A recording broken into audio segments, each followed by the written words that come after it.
Hello. Welcome. I actually updated the Discord. I think I'm caught up on links. Yes? Supposedly? Question mark?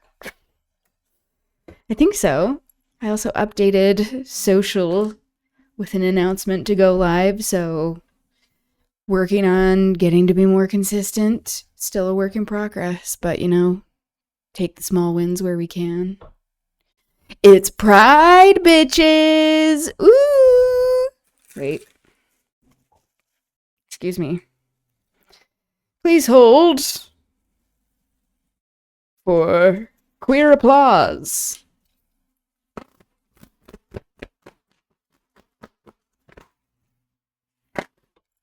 Oh, it's Pride. Many aspects of Pride have been co-opted by the corporate overlords. In Utah, where I'm located, there are not many exceptions to this fact.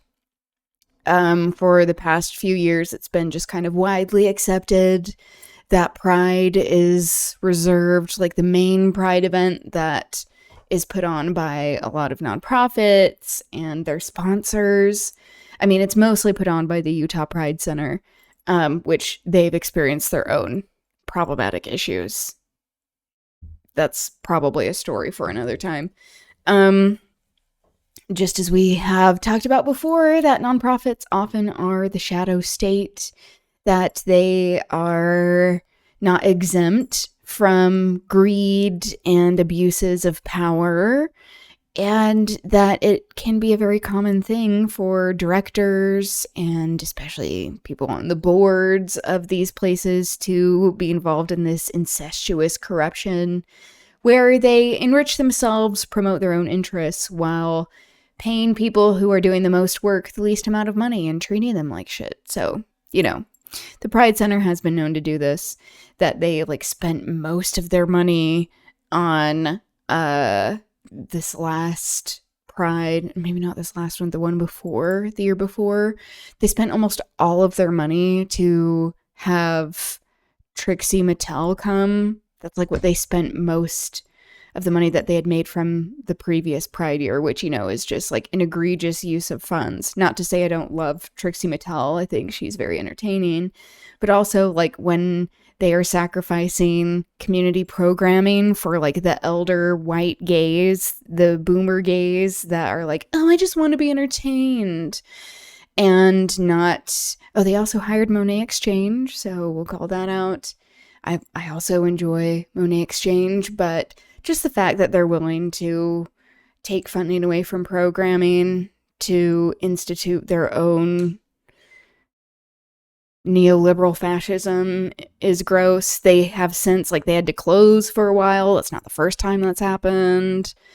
And they since have been we're learning and we're trying again. We're revamping all of our programming. We're getting new staff and such. So we'll see if anything actually changes. I think they have a new executive director.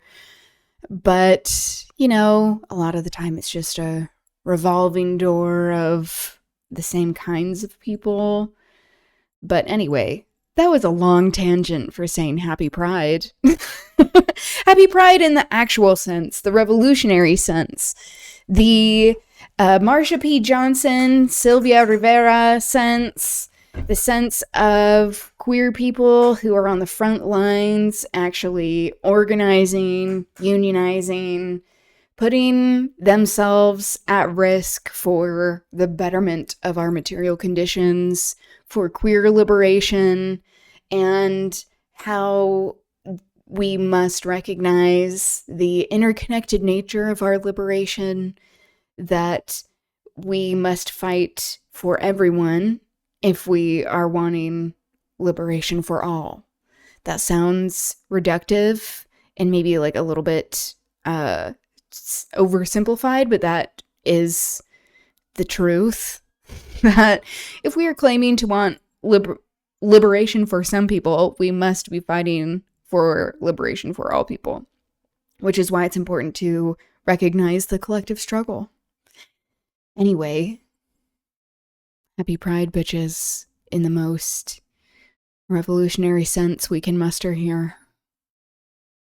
It's another day, another stream in fascist America. Welcome to whatever this is, whatever this shit is. An attempt at providing education, advocacy, and a little common sense in this digital wasteland. I'm Aubri Devashrayee. So, today we will continue to talk about the news, cover the global violence that is happening, also disease outbreaks that I wanted to cover, that there are many of these situations that have been ongoing. They have been happening and they haven't received as much coverage until most recently.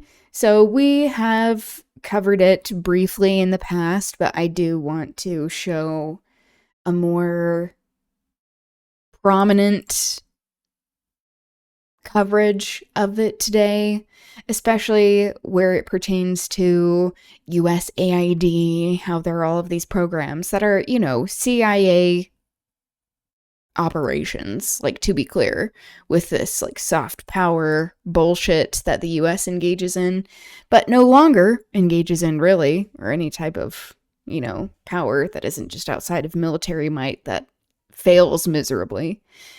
But that there are very human costs to everything that is happening, and that people who are most marginalized, particularly in the global south, particularly in areas that have been ravaged by colonizers and continuously oppressed by Western powers as a form of continued colonization, that these are some of the same places that are the first to experience these harms. That they are the first to be exploited for resources and human labor, and also to be on the receiving end of the negative effects of imperialist violence, of colonial extraction that continues, and how we must recognize that in our fight for larger liberation for the entire globe, as well as in the smaller examples that we will be going over today, that we have gone over in the past, that the people who are most affected by the deplorable conditions of global capitalism and historical Western imperialism, as well as just hierarchical violence, people trying to create these hierarchies of human dignity, that we must be centering the people who are affected the most first. So we'll talk about that. We will talk about that in terms of what has been happening in New Jersey at the Delaney Hall concentration camp, because that's what these places are. These ICE detention centers, they're concentration camps. People are being kidnapped and trafficked to these places where they're held in just abominable conditions. That it is also a larger commentary, as we've been talking about here, as we've been talking about in many other spaces, people who are on the left and who have been sounding the alarm on all of these human rights abuses, that it is a form of, torture and human degradation, humiliation, ethnic cleansing, but it also is part of this larger project of for-profit prisons and getting cheap labor. That as the common people are becoming more aware of the exploitative nature and just horrible circumstances of human slave labor within the for-profit carceral system, that these blackout centers that are ICE detention centers, these concentration camps, that they are also used for cheap labor as slave labor. So there are people who've been on a hunger strike, a labor strike. We have covered this in previous weeks. And that just because there are these situations that get in and out of the national, international, even spotlight, it doesn't mean that they're stopping.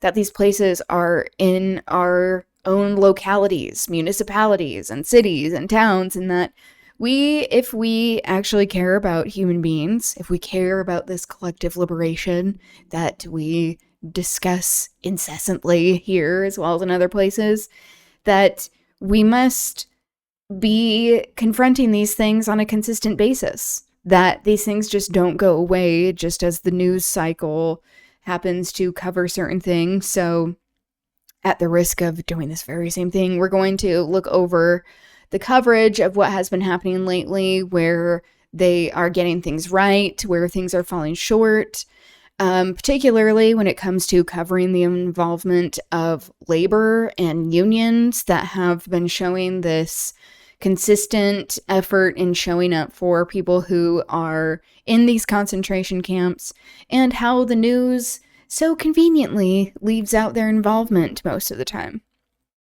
So we'll talk about that. We'll talk a little bit about the Utah Box Elder data center that is being built by Mr. Not So Wonderful, Kevin Shark shit dude. We'll talk about also how it is not an isolated incident that is happening in Utah. There are many other data centers, such as the one that is going up in Delta, that the situation is much more pressing, but that they are using this Stratos data center project as kind of a deflection to make it so people aren't paying as much attention to these other data centers that are popping up that will still have an enormously devastating effect on the environment and human beings and our employment, actually having job prospects, having our wages be stolen even more, and how we need to be fighting back against all of this. So that was a lot, but that's what's happening in the world, I guess. Not I guess, I mean, that is what's happening in the world. Anyway, we'll talk about that, but also, I really just want to be done with the Scarlet Pimpernel, with that aristocratic propaganda. It is very annoying to be I think it's been helpful and useful to talk about within a deconstructive Marxist lens, to be discussing how some of these propagandizing tactics are applied in a modern sense, how not a whole lot has changed since the French Revolution, how not a whole lot has changed with many revolutionary movements, with global capitalism, and how our material conditions have been deteriorating. This does not mean that we should give up on revolutionary movements, or that there is not a need for actually fighting against what is going on, but that we need more than ever collective resistance to what is going on.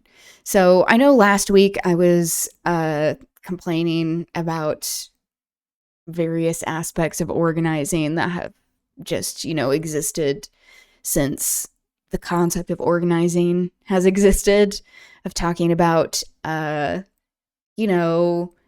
conflicting opinions and ideas, of people appointing themselves as leaders when it is not democratically elected. That is an issue. People coming in with savior complexes rather than being willing to engage many aspects of resistance.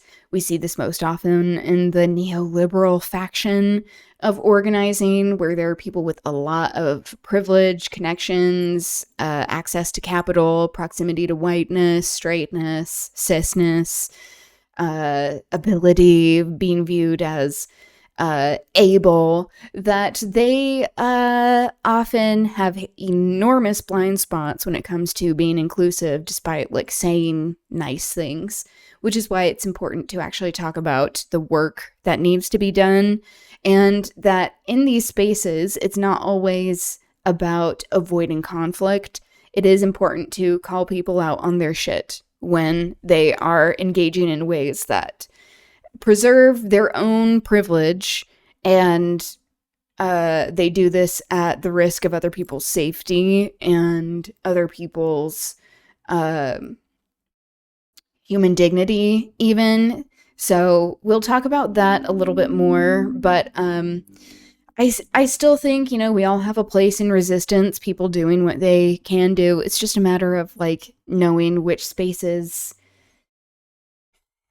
we can channel certain efforts to be effective. And if there are certain people that are not willing to actually give up this kind of cop mentality of just constantly dictating what people should do for resistance, especially when it is aligned with a lot of like the systems that they claim to be fighting against, that we continually need to call people out on their shit, but also that it is important to understand where our energy is best preserved and channeled, and how some people can still continue their resistance efforts in other ways, especially when it comes to optics. They can engage in the optics, but for many people who understand what the stakes are, many people who understand that they are actually on the front lines of receiving retaliation against this fascist state, and not just in the Trump fascist state. So let's be clear, we have been existing in a fascist state for a long time,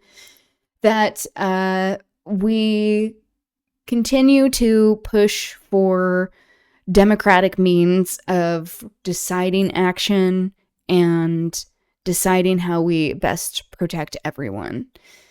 So that was a long ass intro, but there you go. This is what I have been ruminating upon over the weekend, especially when it comes to like, I can acknowledge having some like reactionary responses to the way that some people organize.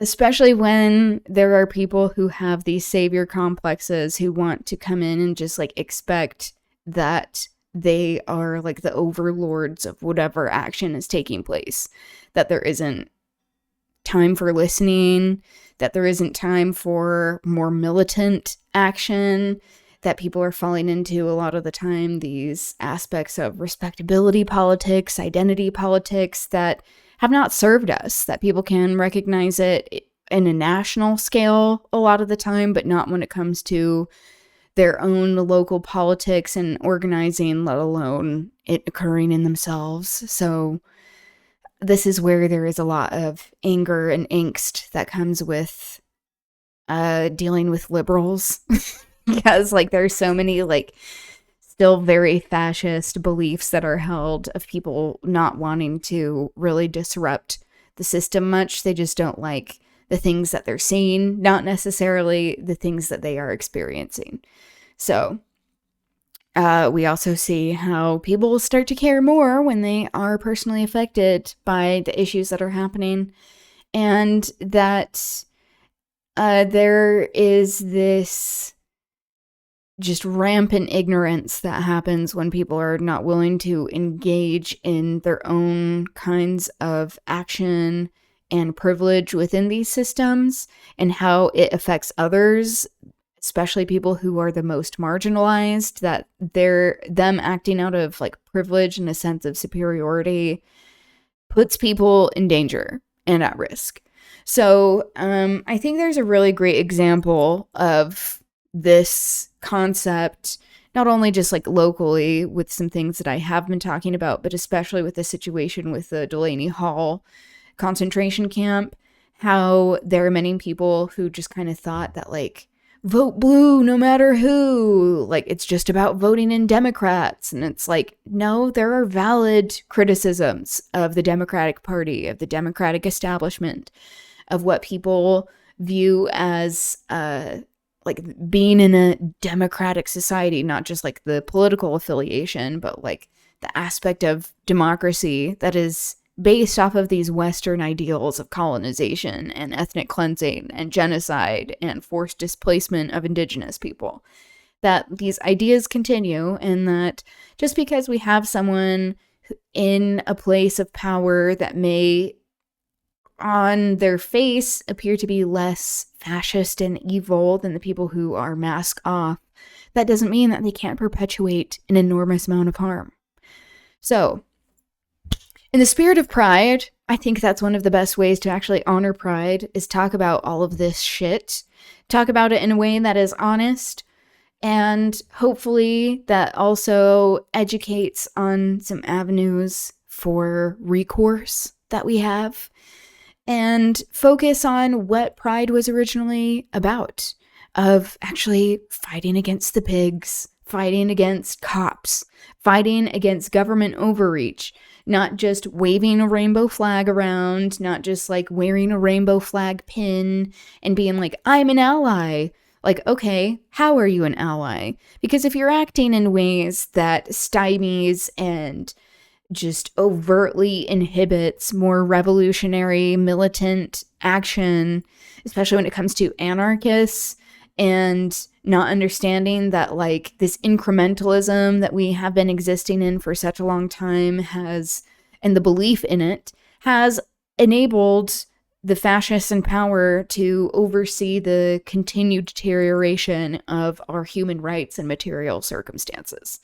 So we'll talk about that like throwing bricks, like as we're talking about Stonewall, the birthplace of Pride in the US, that was a form of anarchy, that Pride started as a riot, and that when people are on the front lines of experiencing these conditions, that they reach a breaking point, and that it's easy to romanticize these things and be like, oh, we love Marsha P. Johnson, we love gay people, but sometimes we don't want to acknowledge the validity of gender expansiveness and being non-binary, that there are like hierarchies of privilege within the queer community, that we have to deconstruct these things if we are truly and sincerely pursuing liberation. That is Pride, and actually seeing our shared humanity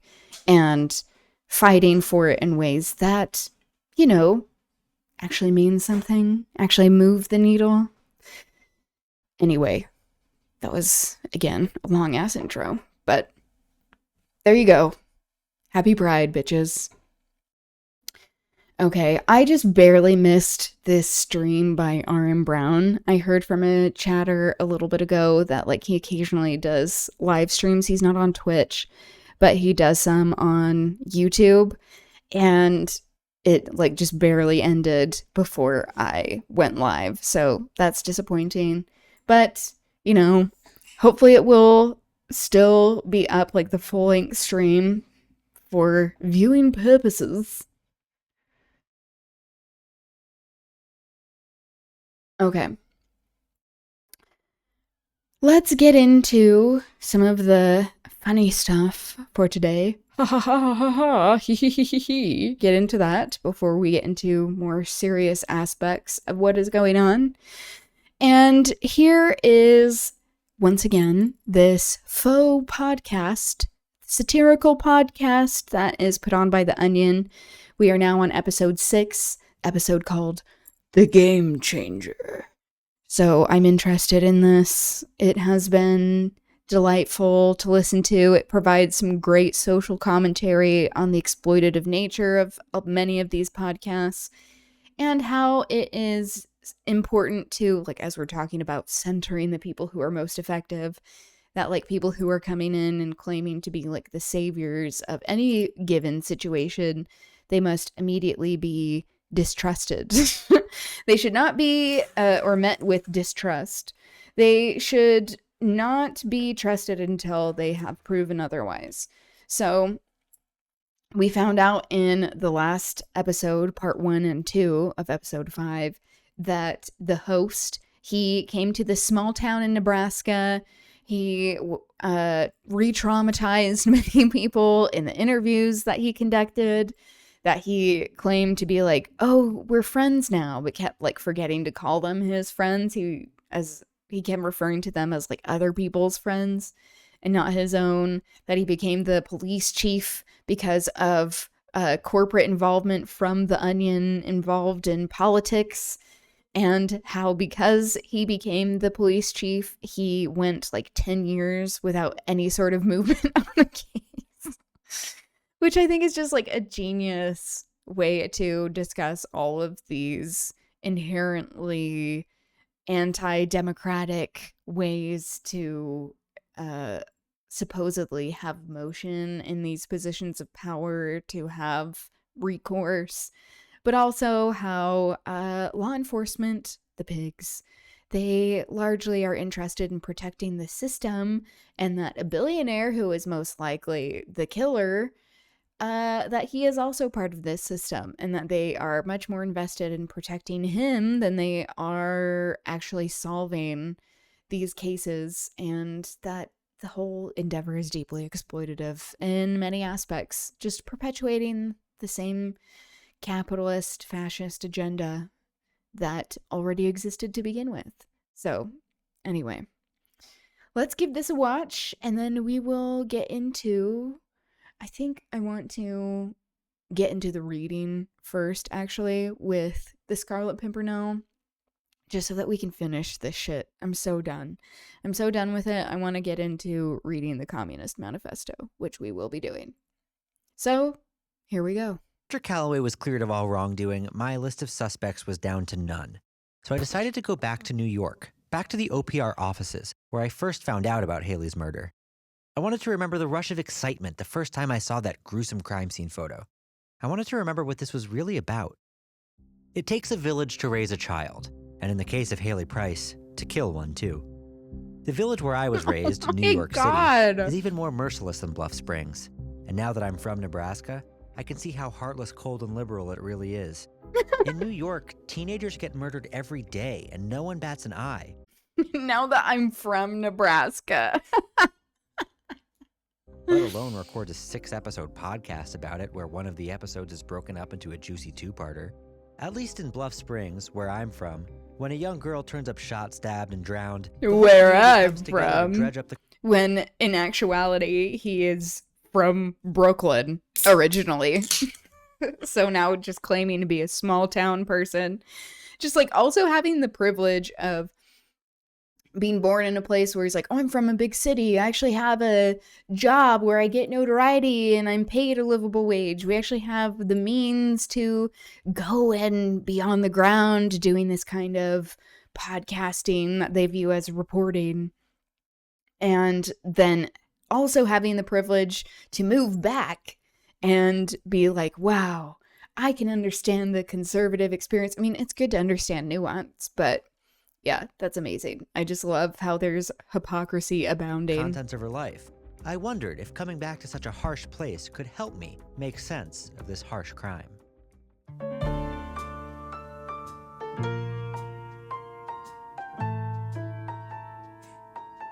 911, what's your emergency? Wow, the Big Apple. Horrible. Just horrible. I'd keep an eye on Calloway if I were you. Next stop is Fulton Street.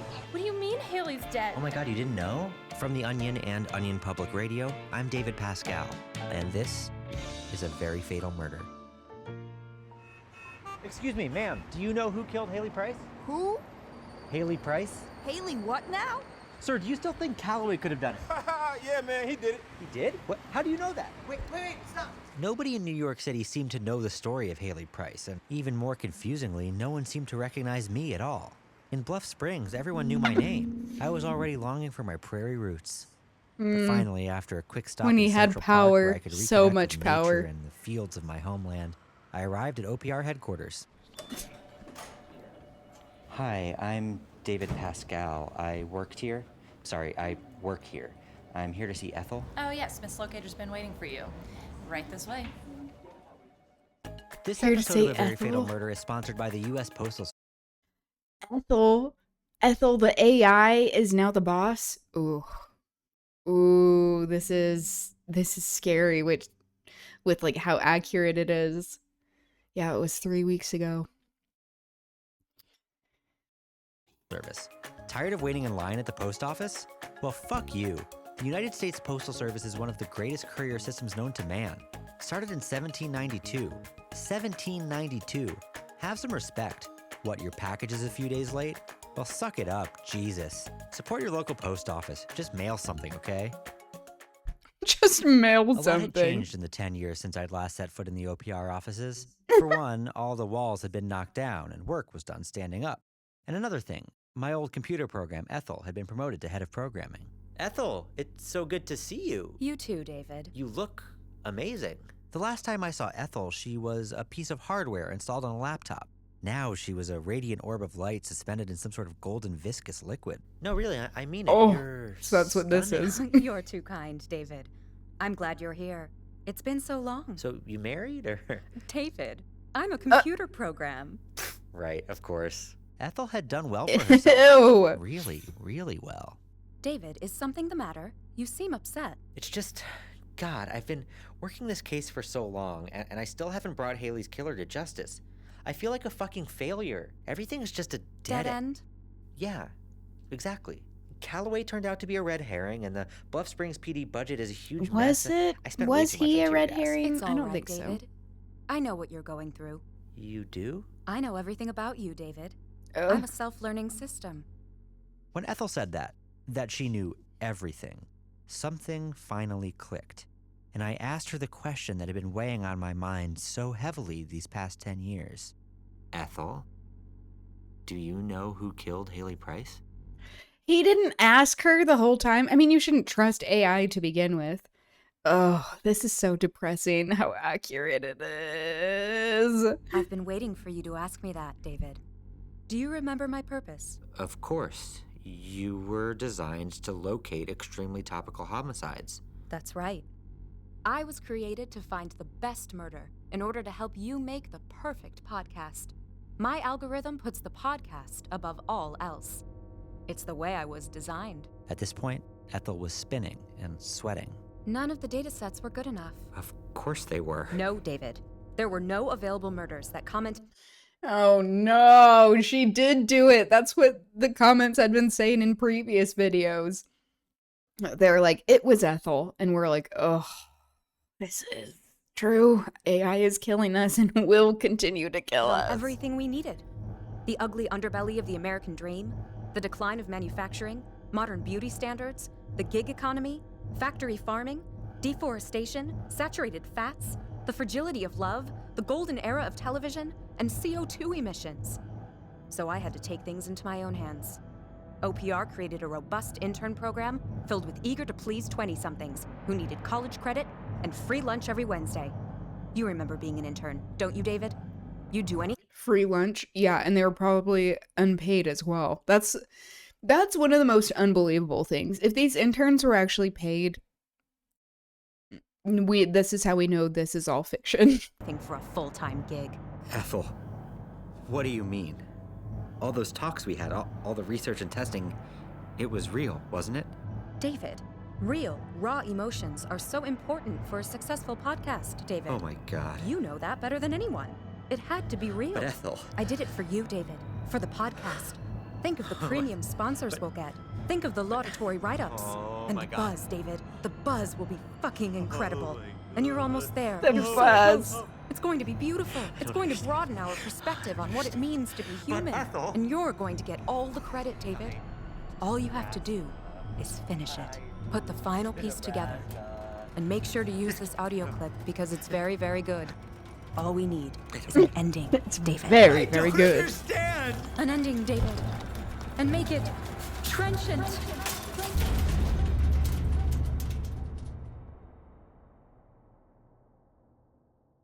I couldn't believe what I had just heard. I felt numb. 10 years of work, and it had all been a lie. I took a walk around the block, but I didn't even feel like recording audio of myself ordering the sandwich I always used to get back when I was young and stupid. I considered ending the podcast right there and handing in my tapes for some low-level producer to compile. But then I Just looked as up at the a... sky. I like how they included that word trenchant. It's often used in very pretentious writing spaces, content creating spaces, especially communications spaces, like reporting even, where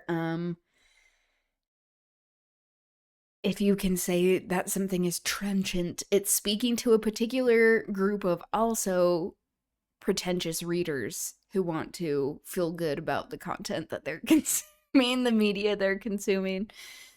Yeah, that word just that's for the audience that this whole entire podcast is created for. Right at the sun, I stared at it. A glowing yellow orb, just like Ethel. And I remembered what she had said. I did it for you, David. For the podcast. Ethel was right. Of course she was right. After all, I had coded her myself. I knew that she was always learning, always coming up with new ways to subvert the podcasting form and make riveting true crime entertainment. She had just done what she was designed to do. And in a way, I had done what I was designed to do. I was on my way back to the subway when Yeah, I got don't an have any email from responsibility Ethel. for The subject this. line read, "Consider ways American society is to blame." Then, seconds later, another email. "Use this music for ending." She had thought. Instead of him saying American society is to blame, instead of him taking responsibility for him creating this monster of artificial intelligence that ended up killing this innocent person in Nebraska. So he is responsible for that he is looking to every other avenue to avoid accountability. I walked back to the train so I could start drawing out dramatic metaphors inspired by the people, noises, and smells that make up the melting pot of America. As I descended the stairs and made my way onto the subway platform, I looked around. Almost everyone was wearing headphones. They were listening to podcasts. Feels undignified on my pop out and cuckoo at you. They couldn't get enough. And in that That moment, laugh. I realized all America wants is a smart, well-produced true crime podcast that also teaches them about middle America. See, Ethel didn't kill Haley, and neither did the desperate OPR interns, despite what the court records and their confessions say. Oh my Ethel was god. created to answer this country's unyielding call for more. More content about grisly murders, more spot-on observations about the decline of America, more So Grizzly, Grisly. mysterious plot twists Not the that keep bear. listeners coming back. Ethel didn't kill Haley. You did. You and your insatiable appetite for crime dramas. You and your unwillingness to pay for content in a crowded media market. You ate this whole thing up. And if it weren't for you, Haley Price would still be alive. Dad, is it going? Can I start? Okay, Haley. Ready, set, go. Okay, the title of the play is Miss Horsey Gets Married. I am Miss Horsey. Okay, nay, nay, nay. If it weren't for you, Haley Price would be a podcaster. I'm David Not Pascal, alive. And this has been a very Even fatal more murder. important, a podcaster. Hello, Linton. Welcome. How are you doing? How was your weekend? Is this the last episode of this podcast? Faux podcast, the satirical podcast by The Onion. We find out that, as some people suspected in the comments, that the AI that was coded by this shitty podcast host eventually came up with like this elaborate murder scheme to come up with the perfect murder to make a podcast about and made the unpaid interns do all the dirty work. It's a very poignant and bleak commentary of what the situation is that we are all in. I tried to turn myself into the New York Police Department for the murder of Haley Price, but they just said, who? And that's not a case we have in our system, which really goes to show how disconnected people are from one another these days, and how we need to invest in training our police officers in just listening.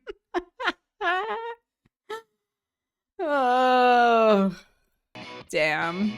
A Very Fatal Murder was made possible by the Miller Foundation to keep the blind occupied and everyone who wrote in to tell us where Ira Glass lives. Also, special thanks to Steve Albini for producing this episode. Visit our website to turn yourself Everyone in who was for the murder of doxing Haley Ira Price. Glass. And finally, thanks to my band, Crime Wave, for providing the outro. Oh my god. So essentially they're saying as well that like they couldn't beat Ira Glass at the podcasting game, who was like a known New York podcaster, that they had to get rid of him. Essentially, that's what's implied.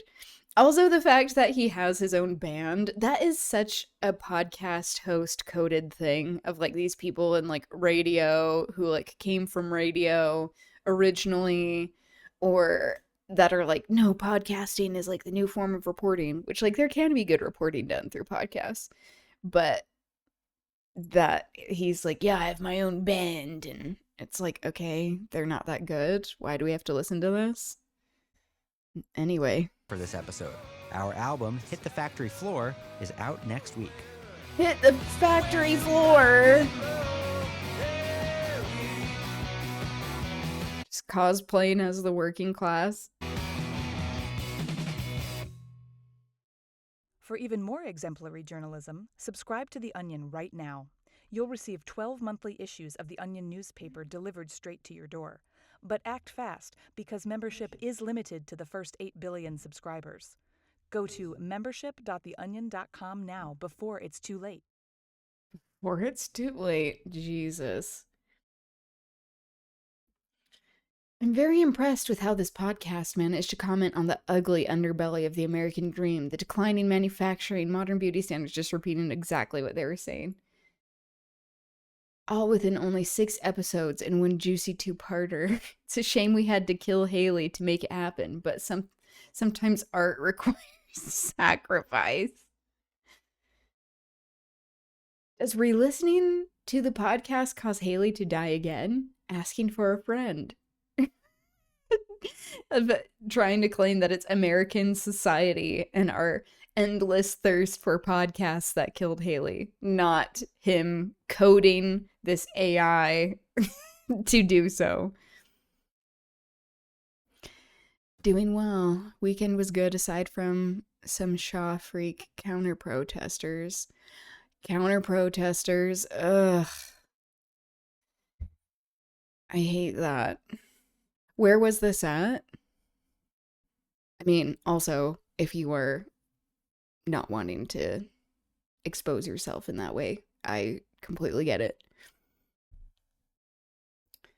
I've been doing all right, trying to figure out the balance of spending time organizing, seeing if efforts in various spaces I'm involved in actually are effective, if like my presence is needed in certain spaces or valued even, and also like how do we continue this revolutionary optimism of like joy as an act of resistance while also balancing engaging and being on the front lines of things. So, I mean, that is always kind of the question. But, yeah, there we go. In my city, I can link a vid if I can find it. Oh, okay, amazing. Hello, Zach. Welcome. How are you doing? How was your stream?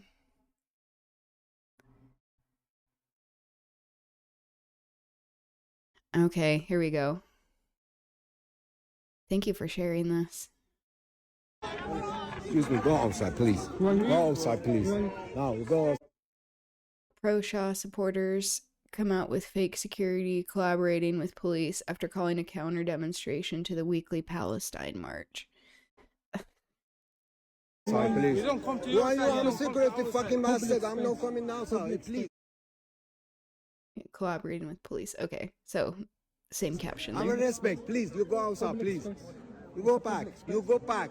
You go back, please. I'm saying respect, please. You go back. You go back. It's a public space. You go back, please. It's a public space, though. Because we'll end up putting restrictions on people where they need to stand. So A pig is a pig. Go back. Because I don't want to lay hands on you because I need to prevent a breach at peace, mate. Alright? Just go stand up there. I don't know what... I know I've said this to you before, Linton, and this isn't to like minimize the harm that cops can do in the UK, but they just like look less intimidating in some ways than like the cops in the US. But I know that should not be like the bar, you know. But like some like their little vests sometimes I'm like that doesn't look intimidating. Maybe it's because like they don't have as many guns. That probably is what it is. Yeah, Zach, what were you talking about today? Or what weren't you talking about? That's probably the better question. But yeah, I mean, going back to this, especially seeing the way that they are treating pro-Palestine, people who are actually for Palestinian liberation is just revealing how, like, you know, cops are cops no matter where they are. I've said this before, but I'm open to having my mind be changed by that concept, but they have yet to show any indication otherwise. I think that keeps us all safe. Just assuming that like pigs are going to be doing pig shit.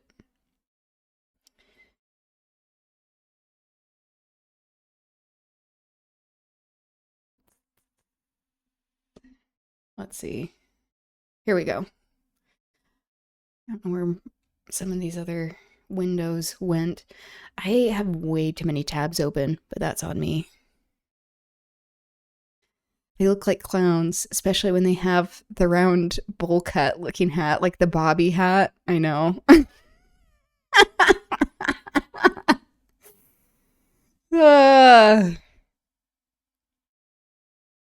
Watching my hour-and-a-half rant video slowly get close to 600 views on YouTube. Ooh, you should share that. Maybe we can watch that on a stream here. Experiencing being the smallest YouTuber to date. I mean, I probably have you beat there. Talking about... Yeah, you cover so many things. Is this the rant that I was there for with the liberal?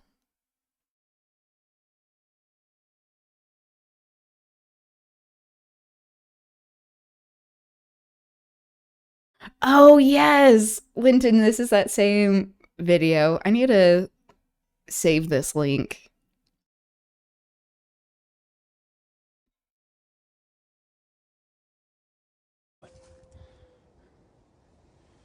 He's out on the fucking floor and all sorts. What's he fucking doing?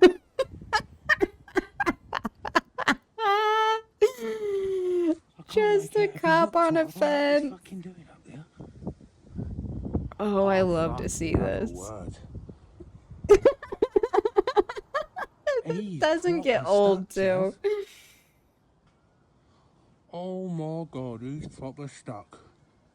He's stuck. Oh fuck, he's dropped his fucking ball. Oh, fucking hell, he's dropped his ball, man. He's dropped it. Fucking hell. Amazing. Fucking hell, Stuck by his belt, and he can't even take it off. Oh, have a word. Poor Chavy, look at that. Experiencing just a modicum of the helplessness of civilians. Amazing. Every time I see him drop his radio, where he's like, oh no, I can't even call for help. Yeah, I'm definitely gonna save this.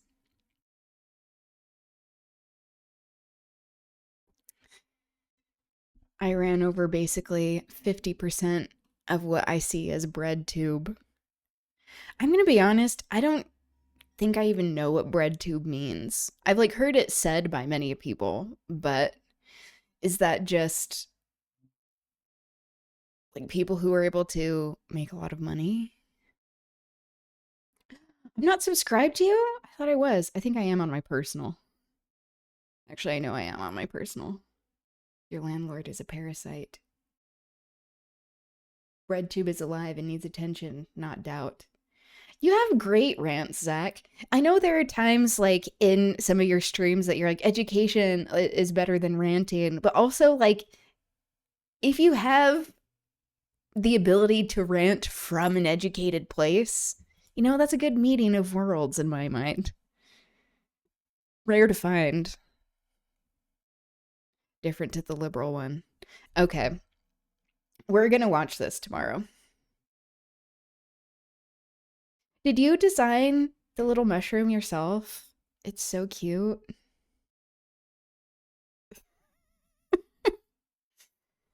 The Bezos. Ugh. Like, not only is like being like a capitalist fascist, I mean, those are the same things, but like, not only is it just like morally reprehensible, it's so embarrassing and like, they're such losers. They have to buy favor, which they can't even really genuinely have. It just is owning everything, not actually like being liked. Just like these nerds who didn't get stuffed, like not even like cool nerds. They didn't get stuffed in enough lockers, in my mind. They needed to be bullied a little bit more.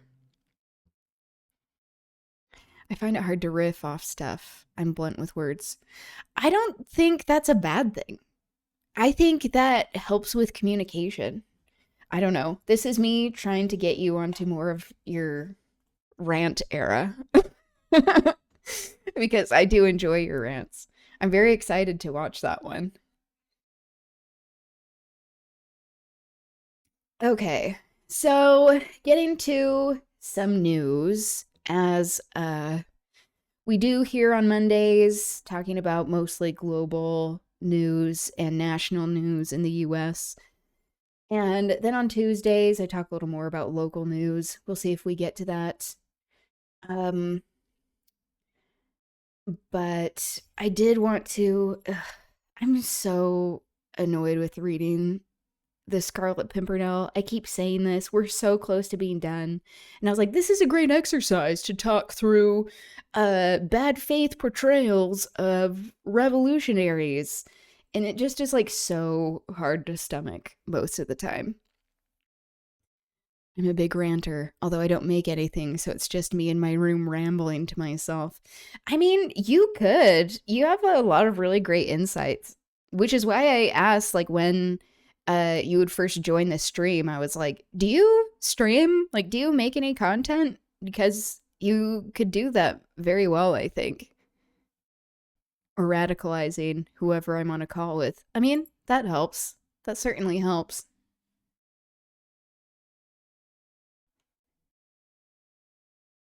The news is mostly 3 topics to most people at the moment. No, it is true. Some detention hall. Yes, the Delaney detention hall, which has been going on for a while, just is like now getting into more of like the mainstream cycle. Lego theft and Hassan ban. Oh yeah.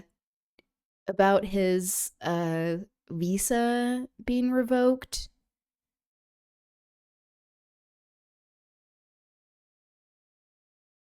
I've covered none. Good for you. I love that. That's something I respect, is the contrarian nature. And also it's like, if we're already talking about the same thing, like what are we doing? Like who is that helping? Just like providing like a slightly different perspective that actually is just the same. I'll probably step into doing something after I've read more. I mean, you've also read a lot. Not to like push you in anything you don't want to do, but like you have some great recommendations and you'll like quote things that I'm very impressed with. Not to be like, I'm the like I'm the approval that is needed or whatever the fuck. But yeah, you have some really great like revolutionary people that you've read as well. And some great artistic takes. You have some good taste. And I don't say this very often. So speaking of news that people are not really talking about, that is something that I did want to discuss today, is that there are so many different movements, of course, that are led by indigenous people all around the world, because guess what? Colonization is a continuing thing. And this is Amy Goodman, once again, from Democracy Now!, talking about Bolivia and how there are indigenous people who are resisting what is going on there. So I'll read this description real quick. Protests in Bolivia are demanding the resignation of Rodrigo Paz, the country's first right-wing president in decades. Since Paz took office in November 2025, the country has been placed under austerity measures that have led to a surge in poverty rates. Surprise, surprise, guess what austerity does? For much of Bolivia's rural and working class population. Again, surprise, surprise, who does it affect the most and first? We speak to Catherine Ledebur, director of the Andean Information Network in Cochabamba, Bolivia, about the month-long protests. Bolivia is a country where, for 19 years, indigenous people and social movements enjoyed equal rights and political inclusion, she explains. There's a huge break between what Paz promised and what he's done in practice. Interesting. Seems to track with many fascist-leaning politicians. Which is select a white upper-middle-class cabinet, surprise, surprise, with only 2 women, reject any genuine dialogue, reject interaction with the Bolivian social movements, or even have any empathy for people and what they're going through day to day. Which, you were saying this the other day, Zach, on a stream, which I really liked, is like changing our language to actually include liberal for right-wing people, because like that's what liberalism is very right-wing. And I think that framing is like not only just like an interesting like intellectual exercise, but like it's a really important exercise, I think, in helping people change some of their perspectives and how they view themselves, because they're always like, we're against liberals, and it's like, that's you. You're all the same. Like, what do you mean? I'd also need to improve speaking off the cuff. I'm fine given the time to type, but speaking is a bit of a different story. Yeah, it can be difficult to do, but also I think there is kind of this idea that's underestimated in like the amount of like practice that can go into it. Like I feel a little more comfortable doing it like at the beginning. Like, I mean, I still am like pretty new at all of this shit, but like I would do more media work like in my professional life before being pushed out there. But that took a lot of practice. And like sometimes I think people underestimate this idea of like it can sound stupid to even like practice before. Like I haven't like ever really written scripts or anything, but even just like having bullet points of things that I want to mention, like sometimes I still do that, of like, oh, I have this video that I want to show and I want to like make sure I hit these points, because sometimes like after a stream I'm like, oh, I forgot to mention this, and then I get annoyed with myself. And it's like, it's okay to like practice some things, or if like how you're talking about rambling in your room on your own, that's also great practice, I think. I don't know if I'd stream or maybe more YouTube style stuff, so I can still get that time to think. Yeah, I mean, the beauty of editing as well. I know there are plenty of YouTubers. It is kind of like a more vulnerable thing that I'm sure like you can relate to, Zach, is like posting some things on YouTube as a streamer where it's like you don't have a script that you're reading off of, that everything is like very precise, or like if you don't phrase something in a way that like you are completely happy with, it's like, is this even worth putting up or not, and trying to decide. And then also like trying to establish like the art of letting go and being like, okay, it happened, I guess I'll just try better next time. I don't know. The discourse around austerity in the UK is so grating. I've always heard about it framed as accidental, stupid, and not the intentional robbery that it is. Yeah. Just put up a PNG of Jordan Peterson and start shouting at it about. Yeah, exactly. And also, like, if you can write out your thoughts, you can speak. This is my, and maybe that's like a reductive way to look at it, but that's my perspective. It's much harder to write well in a way that's coherent than it is to speak well, I think. And that, like, you can practice that as well, but it's like a much more like laborious mental exercise to write in a way that's coherent. Because there are plenty of people that talk all the time and they don't make any sense. Like, if you actually like read a transcript of what they're saying, you're like, I have no idea what was just said, but like, I just felt their passion was like, yeah, that's great. You know what I mean? The solo rambling most definitely wouldn't survive too. Well, I know that's a difficult thing that like I'm working around as well, of like, I don't even know what some of these limitations are a lot of the time until it's like, this is not allowed. I'm like, oh shit, whoops. It's triggered by the most abhorrent shit, which also goes to show how like suppressive and censorious that TOS really is. It's like, okay, who is this protecting? Because like they say not to talk about certain things, especially anything that is like guillotine adjacent, if you know what I mean. Like finding these workarounds to say shit is like a way of suppressing speech and a way of suppressing a lot of like revolutionary discussion. And like that's the intention. I wish I spent a week learning to edit before I started streaming. Now I feel like I'll never learn to. It's really hard. Well, especially with like the amount of time that you stream. I'm not good at editing videos. I've had to do it for work in various areas. So like I maybe have a little more experience than just like the average Joe. But it is very time consuming. And also finding like a program that isn't super expensive. It's also like this very bourgeois activity, and or how it feels, or like the gatekeeping with how there are all of these different programs of like, oh, this is way better. I can work with the timeline, but the effects. True. Yeah, I don't even fuck around with that. I'm like, I'll just like cut things.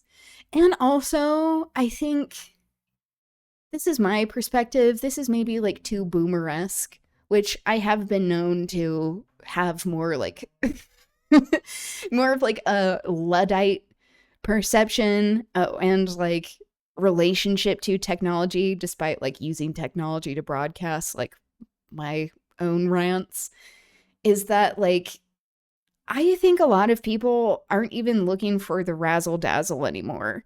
It is way more engaging to actually have people who know what they're talking about and can speak to it in a way that comes from principle and like actually having a fucking moral compass. At least that's what I've experienced. And like some videos that I feel like have like taken off a little bit more, especially on YouTube, it's been because I've been speaking from a place of like principle of like, oh, this is a good that we should be talking about, not necessarily because it has like all of these like flashy aspects to it. But yeah, that is also kind of revealing my antipathy towards technology in general, of like, we're so overstimulated all the time that people are looking for substance most of the time, but may not even like recognize that within themselves. Like, obviously I oppose adventurism in reality, but verbally mumbling into the void alone, it may pop. I mean, and there isn't really a way around that, of like, and that can also be like one of the intimidating aspects about streaming in general, is like, oh, like not knowing exactly how you're going to phrase something, or like looking back on it and being like, I shouldn't have said that, or in that way, or like, I don't think I explained that well, or that was like dumb, you know, like all of this shit, especially with like as like RuPaul says, RuPaul has many issues, to be clear. Capitalist fracking bullshit. Of like your inner saboteur, of like allowing yourself to be perceived is like a very vulnerable experience. And really it's just about like, okay, that happened. And it can kind of be like, for me at least, a helpful accountability exercise sometimes, to be like, okay, I didn't want to say it in that way, or I really need to be more careful about like thinking through certain things, or like trying to be as like inclusive as possible. So the next time I'm addressing this, I'm going to have to like even like address some things that I've said in the past, and then be like, okay, how do I want to present it now in a way that I feel like resonates more with what I'm trying to do, if that makes sense. But yeah, it is weird like getting used to, especially with like me having a camera. Like sometimes like I'm like, that's the way to go, of like just like presenting your screen, because yeah, sometimes I can just like get self-conscious about like, oh, I'm very sweaty, like very greasy sometimes, and you know, yeah, just like all of the self-consciousness rises up. But honestly, I think people are looking way more for substance than they are to be entertained. I mean, there are plenty of people who are wanting to be entertained, but like there is endless entertainment out there, and it is much harder to find content or like educators, creators, whatever the fuck we want to call ourselves, or like how we identify, of like people who actually have a backbone and who are willing to speak their mind. Because so much of the time people are just like wanting to agree with what the majority are saying, and they want to be liked instead of like being for human dignity, which is way rarer, which is sad, but here we are. Anyway, I don't know if that rant made sense, but there you go. Anyway, that's not to say like you have to feel pressured to do anything, Linton, but like I think you, and I wouldn't say this to just anyone, like I hope you also know that. I'm like not, if I don't think you have good ideas, I'm not going to actively be saying that you should spread them. You know what I mean? Because I think you definitely have that ability. So especially like the longer like you get to know me more like through this streaming process, I'm very particular over like who I choose to like actually give screen time to or like engage with. So there you go. That's also like a reflection of my inner life. I'm very particular about like who I spend time with, because it's like we don't have time to like be editing ourselves constantly like in person. That's so fucking exhausting. Anyway, so I did want to watch this by Amy Goodman. Her reporting has been important over the years. I do wish she would have younger people join their team, that there was more of this type of mentoring that the boomer generation has been extremely resistant to, at least most of them. And it's been good to see like Nermeen Sheikh actually join the team. I think she's more like Gen X, but yeah, I always enjoy seeing her. I just wish there would be more of this like wanting to encourage younger generations to like actually have the desire to educate younger generations in a way that isn't condescending.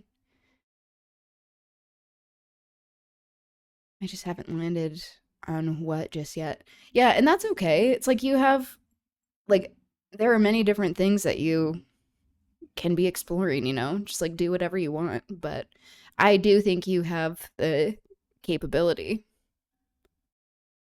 I'm done with uni now, forever. Wait, did you just graduate? Congratulations!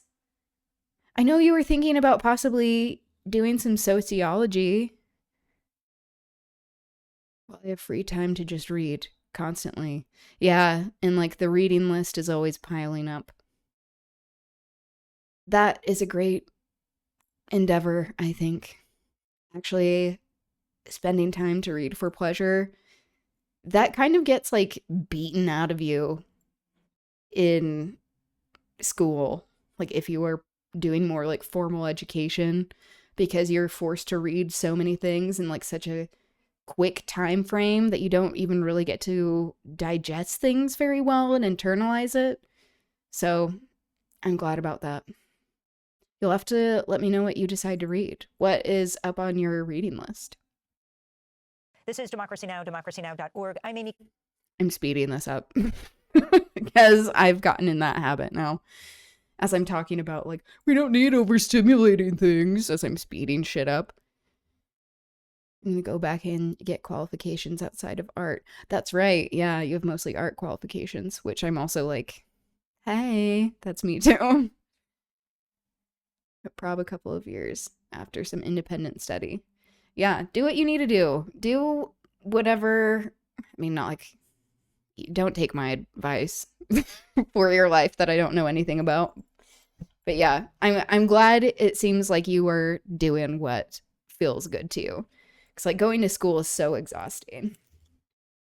Like actually getting to be a person and experience things is really helpful as well. Like even just if you're looking at it from an educational standpoint. Goodman with Juan Gonzalez. Mass protests in Bolivia have marked 1 month as thousands continue to take the streets of La Paz and other cities demanding the resignation of President Rodrigo Paz, a Trump ally who's aligned himself with Latin America's right-wing leaders. Labor and indigenous groups, other protesters are calling on Paz's government to roll back austerity measures amid soaring costs of food, fuel, and medicine. We want the government to solve this problem, to fix it once and for all, and to do so wholeheartedly. The babies are starving. We can't afford to buy food. We seniors no longer have the money to buy food, and I have my granddaughters who are orphans. I'm asking for a solution. Earlier this week, Bolivia's Congress approved the possible deployment of armed forces to suppress the mobilizations, a move that would also help President Paz declare a state of emergency in Bolivia. For more, we go to Cochabamba, Bolivia, where we're joined by Catherine Lederber, director of Andean Information Network. We thank you so much for being with us. Lay out the escalating protests, why people are in the streets demanding President Paz's resignation. Thanks so much for having me. I think that you summed it up nicely when you said it's about people feeding their families and a political exclusion, a racial exclusion. Remember that Bolivia is a country where for 19 years, indigenous people and social movements enjoyed equal rights and political inclusion. With the election of right-wing government Rodrigo Paz, even though he was elected as a last-ditch alternative by many of the protesting sectors, what we see is a return to the neoliberal policy, to these austerity shock measures, and the removal of fuel subsidies. And it's generated a great deal of poverty, especially for Bolivians working class and subsistence farmers. And from what I can tell, during the last few weeks, this uprising in Bolivia is perhaps the most important people's uprising in the world right now. Could you talk about how the movement grew so quickly, given the fact that this president's only been in office for 6 months? Yes, of course. You know, social movements in Bolivia have always been very well organized, indigenous communities. We're talking about a country that was colonized, but that colonization was never able to break down those strong social ties, cultural ties, or a union movement that, eventually helped the first indigenous president come to power. It's something that's been brewing for a very long time, but there's a huge break between what possible. And we wonder why news about collectivist, leftist, indigenous-led organizing doesn't get as much coverage. This is why. It's because it's so effective.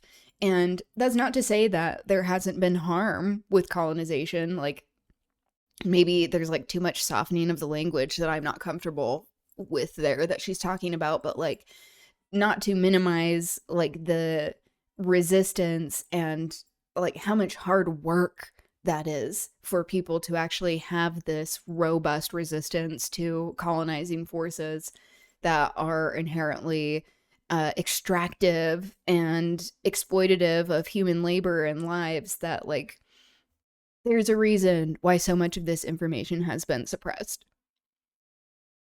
The reading list is pretty incomplete, but I'll paste it. Ooh. Wage, labor, and capital, reformer revolution. I'm going to save these.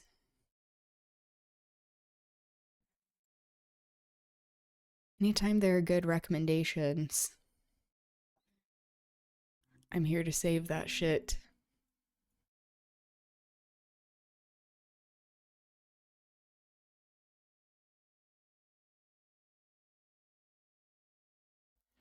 Okay.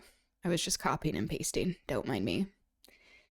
Reformer Revolution, Inventing Reality, The Enchantments of Mammon, How Capitalism Became the Religion of Modernity, The Bluest Eye.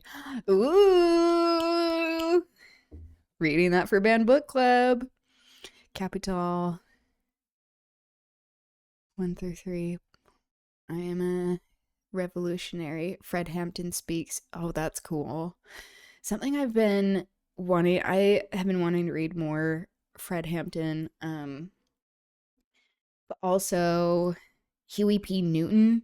That there's this Huey P. Newton reader that I've been wanting to get for a bit. And I've been trying to cut down on some of my reading list before I just continue to add even more. Those are really great choices. You'll have to let me know what you think. Promised and what he's done in practice, which is select a white upper middle class cabinet with only 2 women, reject any genuine dialogue, reject interaction with the Bolivian social movements, or even have any empathy for people and what they're going through day to day as they try to feed their families. It's not enough to put on a poncho for your campaign and then forget about your Tan. work. Welcome. And what about Paz's claims that former President Evo Morales is behind How are things with you? This uprising or these Is it protests? your weekend today? Well, It's Mondays and infuriating. Tuesdays, I right? think that Evo Morales has had a long career as a social movement leader and as former president. He definitely opposes the actions of Rodrigo Paz. But the sectors in protest are not directly affiliated with Morales. You had a small group of coca growers from Morales's base in La Paz for only 5 days. But it's a convenient one. There's the right-wing political class in Bolivia that's never developed governance strategies that find it convenient to blame Morales. They want to target him. They speak frequently as arrest, and it dovetails nicely with a very close and strong alignment with the Trump administration, because as we know, the U.S. Drug Enforcement Administration and consecutive right-wing U.S. administrations have targeted and scapegoated Morales. This is not about him, and it infuriates protesters further because it's a way to not address meaningful demands. And very quickly, you're in Cochabamba, where Democracy Now! Was. We interviewed at the time President Evo Morales at the People's Climate Summit there. But also, we have to acknowledge, the fact that this lady, Catherine, that she's even in a position of power or visibility to be noticed and recognized in this way, that there seems to be proximity to whiteness there. So just calling that out. Seems far away still. Wednesday, Thursday. Oh, okay. Damn. Sorry to remind you about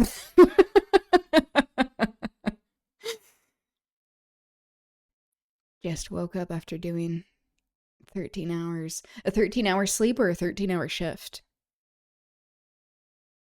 I was thinking of maybe, I hope it was a 13-hour sleep. You probably need that. Shift. Damn, that is so long. Yeah, I hope you can get some rest Wednesday and Thursday. Do what you need to do. I was thinking maybe a qualification in politics, but fuck that after looking at the curriculum. Liberalism 101, effectively. Yeah, that's what I've heard. That was something that I was tempted to study, but also I went to school at BYU, Brigham Young University, which is owned by the LDS Church, the Mormon Church. So it was just like egregious everywhere, no matter where you were, like what program you were in. But like being in the humanities and the English department, like we actually had some professors that were willing to, like we actually read part of the Communist Manifesto, or we read the Communist Manifesto as part of like one of our theory classes. We didn't read about queer theory. We didn't learn very much at all about like feminist theory or like race theory. Not much about like post-colonialism. So like I've said this before, but part of like me wanting to like destigmatize like educating ourselves in ways that are like kind of outside of these formal systems that are gate kept by liberals a lot of the time, that it's like it's okay to recognize when we don't know things. I was kept ignorant on many things because the LDS Church, the Mormon Church, had a direct investment in not producing very revolutionary people.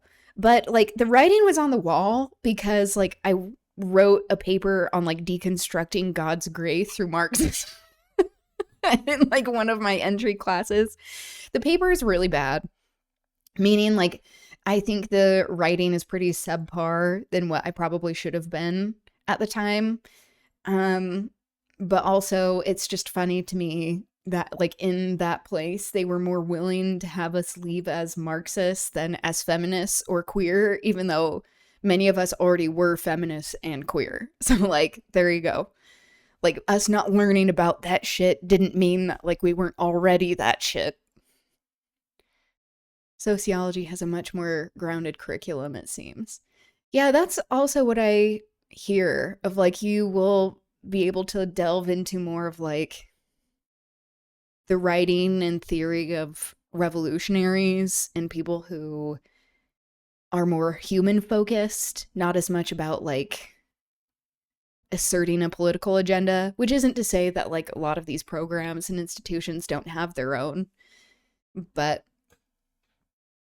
that would be cool. 3.75 hours of sleep. 10. Damn. I hope you are able to get more sleep tonight. Or like wherever you can. That's a lot. I mean, the people you're working with are very lucky to have you. Especially like as you were saying the other day of like that Cree man of being able to speak like some words in Cree. Like that means so much to people who are actively told that like, oh, like your culture doesn't exist. So I know that like what you are doing also is making a difference. But do take care of yourself as you are able to. The allegations that that the government is making that this is an attempted coup, and also talk about. I was going to, I mean, not to interrupt Amy again, but like, I was going to bring up how you were talking to that Cree gentleman that I think they're Canadian. I mean, they're Cree. The Northern Cree Singers, if he's heard of them. Sometimes I listen to them. But they have incredible music, and I've learned a lot about Cree culture just from the songs that they make. Here, I'll show you. Or if like playing some of their music, if that's something he would be interested in. Northern Cree Singers is a powwow and round dance drum and singing group based in Masquakis, Alberta, Canada. I think also, trying to remember his name. There's another, like there's an indigenous DJ and rapper, at least in the US, who sometimes samples their music. That's really good.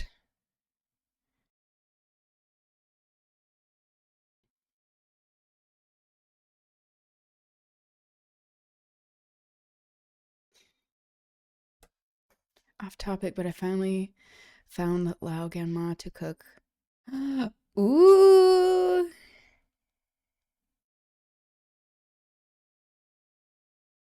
I love that.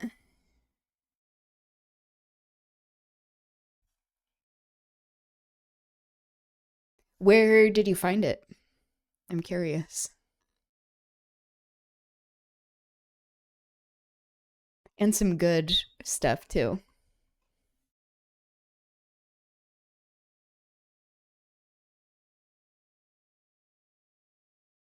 Yeah, I mean, no pressure to check them out, but as you were talking about, like, I don't know if you're able to, like, play music for people or whatever, but they are very good. Paz's alignment with Trump, with Marco Rubio recently Also, what did saying on you social media, cook, let there be no Linton? mistake, the U.S. stands squarely in support of Bolivia's legitimate constitutional government. We will not allow Or criminals have you and cooked drug with it yet? traffickers to overthrow democratically elected leaders. The words of Marco I think Rubio. that explosive and that toxic narrative is very helpful to the Paz administration, but it's in lieu of any meaningful attempt for dialogue. I don't think we found any ties. The U.S. has looked for decades of ties to Evo Morales for drug trafficking. Certainly these protesters have no ties to drug trafficking. It's absurd that people would suggest that the drug business in Bolivia or in anywhere in the world has the need to direct any protest. This stigmatization, this focus on Morales is toxic. And it's really aggravating the conflict. I think that the vision on the part of the Paz administration and on the United States and on the far right and the Operation Southern Shield, that very corrosive international alliance through Trump, is that this was going to somehow scare the protesters into retreating. And what it's done is it's infuriating them. This is a group of people that's protesting because they don't have anything to eat tomorrow or the year after that. And people in La Paz are complaining that they don't have anything to eat. With some chilies in it. I am lucky because where I'm located, we have way more Asian markets than we did growing up. So yeah, so Lao Gan Ma's a particular brand, but yeah, it's some chili sauce.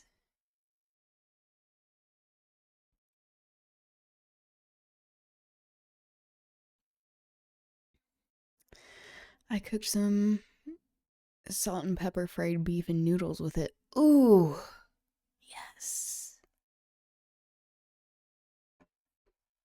I now added a recipes channel to the Discord.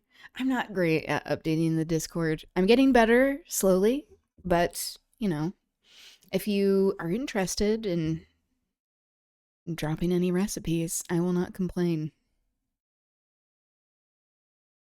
I found it in the East Asian store I go to for soju. Nice. Yep, that would be a great place to find it. I love soju. Soju is so good. And chili oil.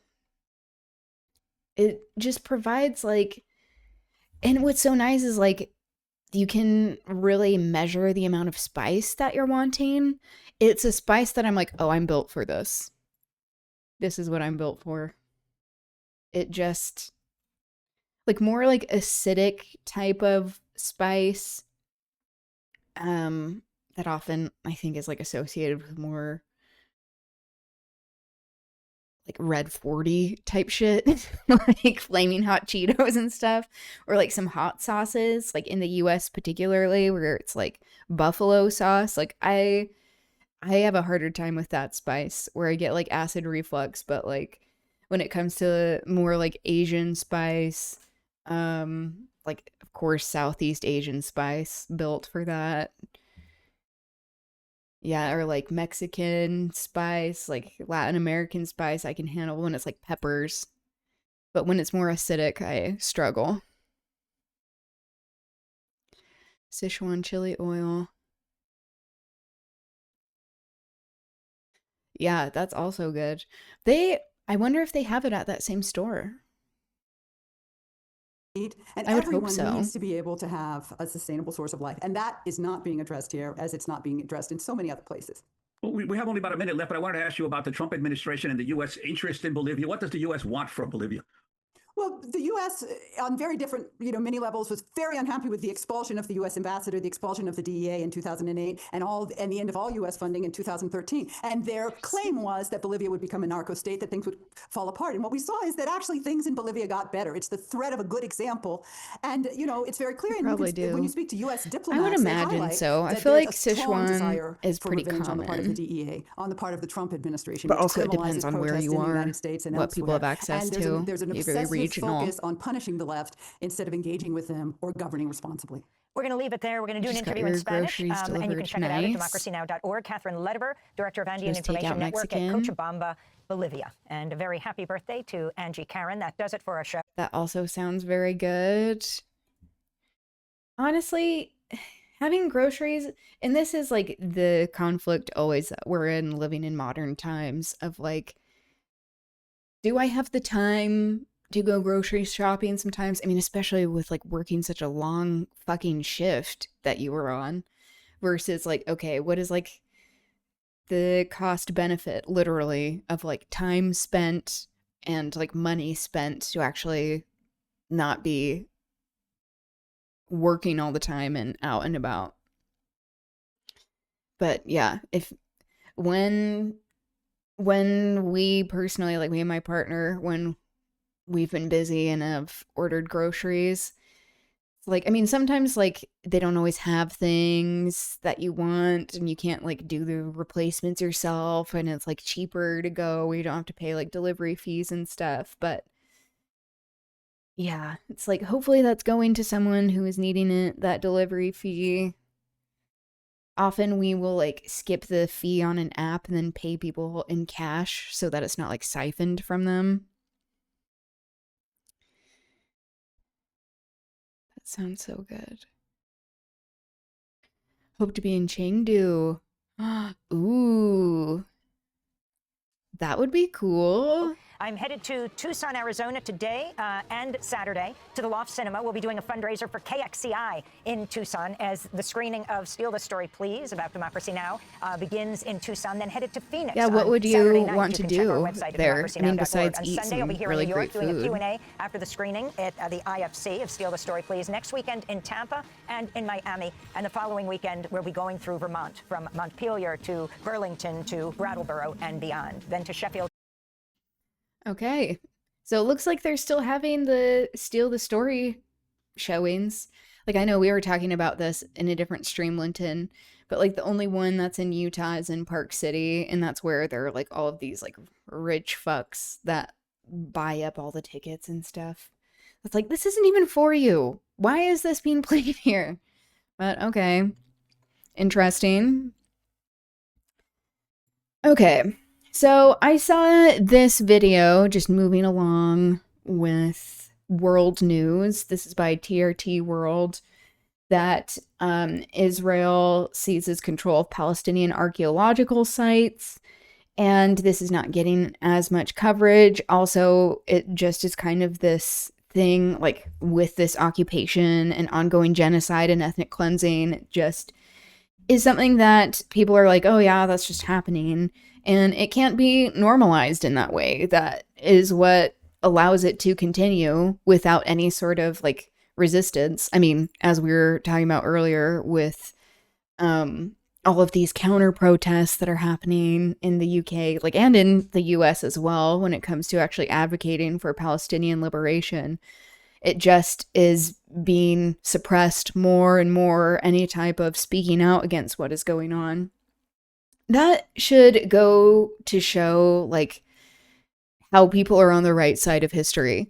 If the government is actively trying to, like, suppress protests that are advocating, you know, against genocide, against just endless colonization and violence, which, I mean, colonization is violence, so that's a bit redundant, but it's like, that shows you you're on the right side of history. Like, if you're on the side where, like, cops are actively trying to, like, brutalize you for, like, speaking up for human beings, you know you're on the right side of history, sadly. It shouldn't have to take that or be the circumstances, but I want to do everything. I generally just walk around until I find shit if I go places. I love that. I love that part of traveling. Like, if you're able to have the chance to travel, which is like a privilege. One of my favorite things is like having a few events planned, like in the evening. I'm mostly like a night owl. I'm a creature of the night. I love to like go to live performances of stuff. I think that is like one of the most exciting things about being a human being, is like seeing people perform just beautiful art live, where you like can't hide behind shit. It's like, that's where you get to really see people's talent. Then you plan a few places that you like want to eat at, and then yeah, just like spend time enjoying. Wandered into a few impromptu marches in Amsterdam. Love that. Amsterdam also is known for that, especially when it comes to like Amsterdam. Something I like about Amsterdam, I mean, Amsterdam, the Netherlands, they've been like enormous colonizers. And part of, like, as a result of that, Amsterdam is kind of a global city where there are a lot of different kinds of people there and kinds of food, and that just makes the culture richer because guess what? Diversity. But also, yeah, it's definitely at the heart of a lot of resistance that's going on. Because despite what the Dutch government wants people to think with all of their, like, some of the biggest, like, pride celebrations and stuff, is that, like, they still are very fascist in many ways. And they want to claim, they're like, well, like, Anne Frank stayed here for a bit, so that means, like, we aren't bad. And it's like, okay, let's talk about history, shall we? Wandered into the embarking of the Samud flotilla. Whoa! That's wild. Yeah, that's been on the news a lot lately. And, like, for good reason, of, like, talking about the activists experiencing all of those deplorable conditions and being subjected to all of that violence by the IDF. Is that, like, it's getting harder and harder for them to suppress all of this information coming out despite the Israeli genocidal government and the IDF killing all of, I mean, I guess the IDF is part of the government, whatever. Despite them killing so many journalists and, like, medical professionals, that's, like, information is still getting out because guess what? Human beings are, like, showing that they care about other human beings. That must have been a very surreal experience, I'm sure. I also heard or have seen as well, like, people in the flotilla, once they got to, like, Basque, when they were deported from Israel, that the Basque police were just, like, brutalizing activists. And, like, yeah, the Basque police train with the IDF. That, like, so many police forces all around the globe train with the IDF. And how, like, of course, this is why it's always ACAB, because pigs are doing pig shit. Yep, exactly. ACAB. Hello, Aliana. Welcome. The Dutch are incredibly heavy on the neoliberal fascism, yes, and are the largest financial investors in Israel in the EU. But with Amsterdam, I saw by far the most solidarity I've seen.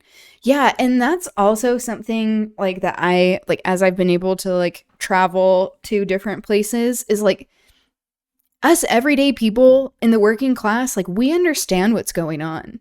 Like, in seeing all of that representation and resistance of, like, a lot of marches happening for Palestinian liberation, happening against genocide, where it's like, we understand that, like, when this happens, I mean, not all of us, but, like, there is a large majority of us that understand that, like, when this happens to some people, that it can happen to everyone, that, like, we see this shared struggle. And that is really cool to see, but also can be discouraging at times to realize, like, so all of us understand this, and yet it continues because of all of these huge power imbalances. But it does make you feel like, it does make you feel more sane that you're not just, like, in a place where you're like, does no one else see what's happening? But a lot of us do. And it can't last forever. They can't keep this going forever because they are losing so much public support. And also it's revealing the underbelly of what people think of as democracy. Like, if that ever was democracy, a form of actually having a say in our government. And I think more and more people are starting to come around to the idea of sortition, of, like, having these randomized ways to elect leaders, because we would get way more representation in leadership positions than we would even with, like, ranked choice voting, because most of the time people have to have a level of privilege and capital or proximity to such things in order to run for political office, to even be eligible to be on the ballot for ranked choice voting. But yeah, there was maybe I'll pull this up. This was Riz Ahmed. He had a Subway take that was like talking about sortition. I think I showed this the other day.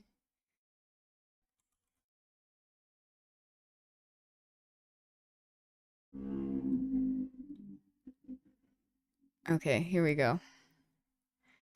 This was the Samud flotilla from September last year. Oh, okay. Yeah, I was thinking it was the most recent one. That's really cool. Also, this is a sidebar. I saw this one with Hannah Einbinder, and this just like goes to show there's this level of, I think, white people not liking people to be honest with them and their feelings. Maybe I'll show that after. This is in favor of sortition.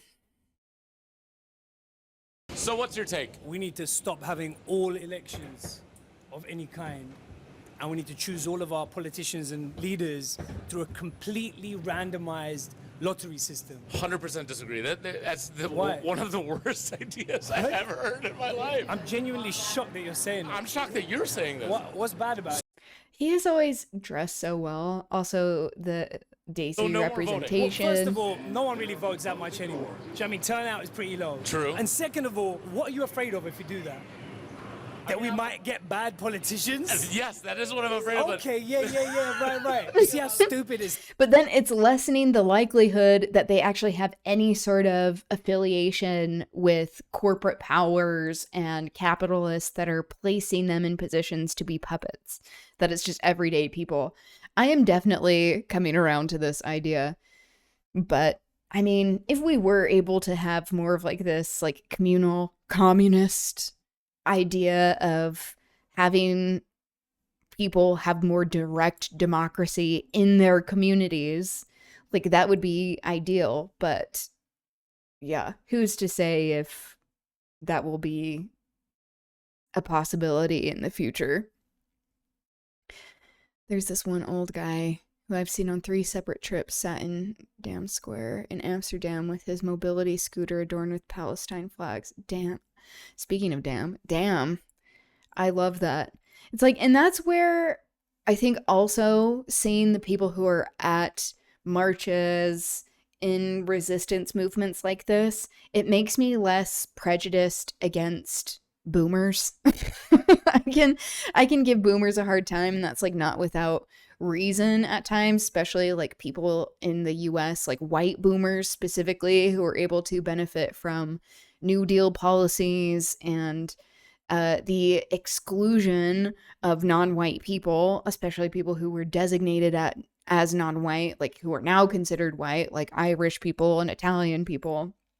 But yeah, so like there is some reason for that, but it does help to see like, wow, there are some people, like it's cross-generational that people care about this shit of like, we don't want to see innocent people be bombed and have children starving and killed and brutalized and civilians just be endlessly attacked. That like we can see history being like played out in front of our eyes and how it repeats itself with all of these tactics, because sadly the ruling class, they are not very creative. They have to exploit us for many reasons, but they are very untalented and are not creative, that they use the same old playbook, and it's very boring in addition to being just morally deplorable.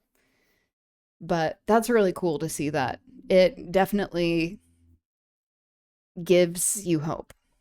Sounds what you saying. Yeah, thinking about the way the world is moving right now. I guess it's just like, can it get worse? It can't really get worse. I mean, Donald Trump, he's not good. The bar is already like in like hell. I'm trying to think if a randomized... Completely like the guy who can't like pronounce your name, he's in. Substitute teacher that you're dressed like, that guy, he's in.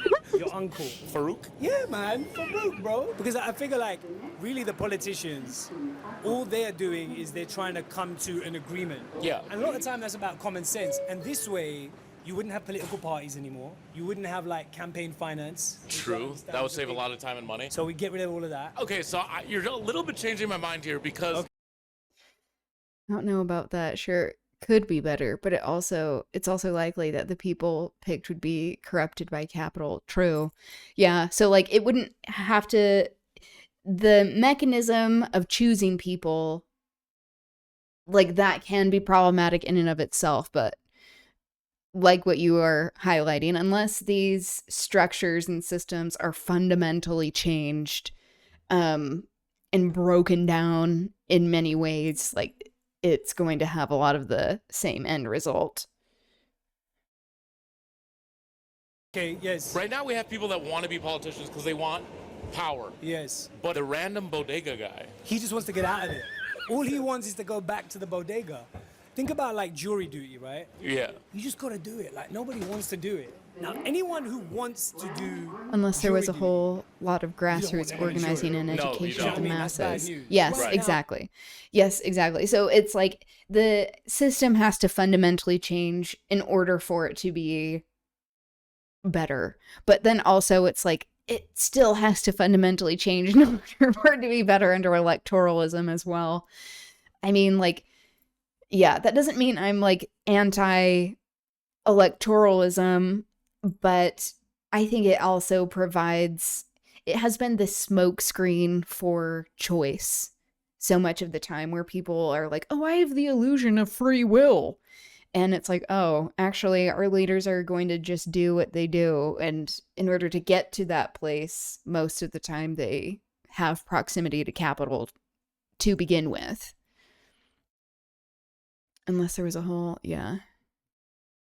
Yeah, and I think the aspect of education, that honestly is one of the most important parts, is that, like, part of these systems and, like, how they keep and maintain their power is through our ignorance and not understanding how exploited and taken advantage of we all are, because then we would be rioting all the time. And, there was someone who said the other day, what was this? I don't remember who said it, but it was like, they don't pay us enough to live. They pay us to not riot. And like, meaning the ruling class, the capitalists. And I'm like, that is very true. But also they aren't even paying us enough for that really anymore, which is why it's important to talk about things like the French Revolution and how similar and other revolutionary moments, that circumstances are very similar to people just being very clearly like not even having that, a lot of that smokescreen anymore of like people who believed in trickle down economics. They're looking at Jeff Bezos going on whatever the fuck that news station was that I don't care about, that he was like, yeah, we need, like, if you tax me, then it doesn't mean it's gonna help a teacher in Queens. It's like, what? While he's like sitting next to a rocket ship sounding like a complete loser. And you're like, okay, so you're just trying to run guillotine interference. That's what this is. Because even the people who are like the most privileged type of like boomer types, like that I was just talking about before, using a broad brush here, that they are even seeing, like the people who are the most pro-Reagan are starting to see like how these billionaires are part of the problem. Not all of them, but it's becoming even harder to hide all of that shit. Whoops. So what's your take? We need to stop having... Okay, where were we? What they are doing is they're trying to come to an agreement. Yeah. Actually, I've changed my mind entirely. Think how easy a revolution would be under a system where there isn't a cohesive fascist body. I know, the more we listen to this take, the more it's like, oh, uh-oh. Because then when you have people who are actually from the working class, it's very rare to have anyone be, it's like, I understand what you're saying. You're going through the same thought process that I did when I first watched this take. Of like, oh, but then like we don't have a say, like it's good to be organizing. But then also like, it's so rare to get someone who's actually working class in a position of power that doesn't take like years and years and years of organizing within like the community and labor and with unions. And also that's not in like a segregated, discriminatory way, because that can also happen with labor organizing. That it's like, oh, we may get way more like actual representation of the population than in any other sort of process. But yeah, we'll listen to the rest of this and then look at the comments, and we're going to see a lot of the similar process. Right now we of have this people that play want out. to be politicians because they want power. Yes. But the random bodega guy, He just wants to get out of it. All he wants is to go back to the bodega. Think about like jury duty, right? yeah. You just gotta do it. Like nobody wants to do it. Now, anyone who wants to do jury duty, you don't want them on a jury. No, you Do you know what I don't. mean? That's bad news. Right now, I guess we got crazy people who also want power. Right. But worst case scenario, we have crazy people who just want to go home. They're pretty much random people anyways. Fully like, random. Donald Trump is the most random. It's just a guy. He's a guy. They aren't from random, reality though. TV. He's a landlord. I figure, like, you know, the people who actually make things. He's like one run, of the like worst guy who can really landlords. do math. Yeah. At the treasury, they're still there. The Oh, bureaucracy. okay, But it's okay. just the people who got like come to an agreement. So the deep state. Oh, we keep the deep state. We keep the deep state. Yeah, bro. Okay, that's where I disagree, potentially. Also, having like worked for bureaucracy as part of the deep state, I can personally attest to like how fucked up it is. That it's like, unless we have other parts of these systems change fundamentally, but why it might be easier to fundamentally change the systems with having like the decision makers be more working class, that then the bureaucracy might change in turn. I don't know. Come on, right? How'd you think? So we're not replacing the deep state. No, Okay, no. because that would be bad. Yeah, I f with those guys. Well, don't say that. So what's your? You haven't seen the kind of people that I have worked for the government. They are large. A lot of them are part of the problem. You get a few that are very cool that go in and they're like how I was, like naive and like, we can change something. But there's like not enough of you to do that, and you also are not in leadership positions. So maybe if there was also that done with the bureaucracy. Yeah, let's look at these. My opinion flipped the moment he said, "What are you afraid of? Bad politicians?" The man had a way better argument than I thought he would. Imagine opening your mail and seeing you have been summoned to presidency. Oh my God. And especially like it would have people who like that would be one of the last things they want to do, which would automatically, I feel, make them much more qualified in many ways. Even if they weren't as educated about the system, sometimes that might be helpful because they might be willing to like listen to someone rather than, or like, oh, I don't understand this. Can someone teach me? Rather than being like, I understand everything and like doing just complete bullshit. Yeah. Statistically, we're virtually guaranteed to get better politicians in every seat in every legislature than we have now. Because then we're doing a simple random sample. Damn. There was one comment that I saw that was talking even more about statistics that I was like, oh.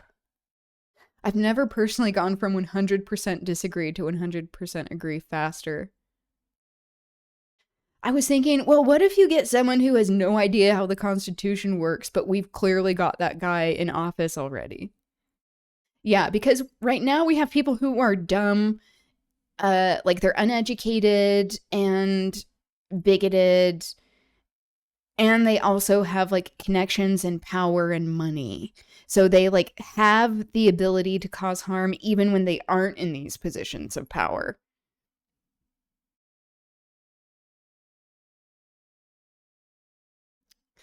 I don't think the results in government would be much better, if at all, but I do think it would facilitate the conditions needed to truly change things up without as much of a horrific response.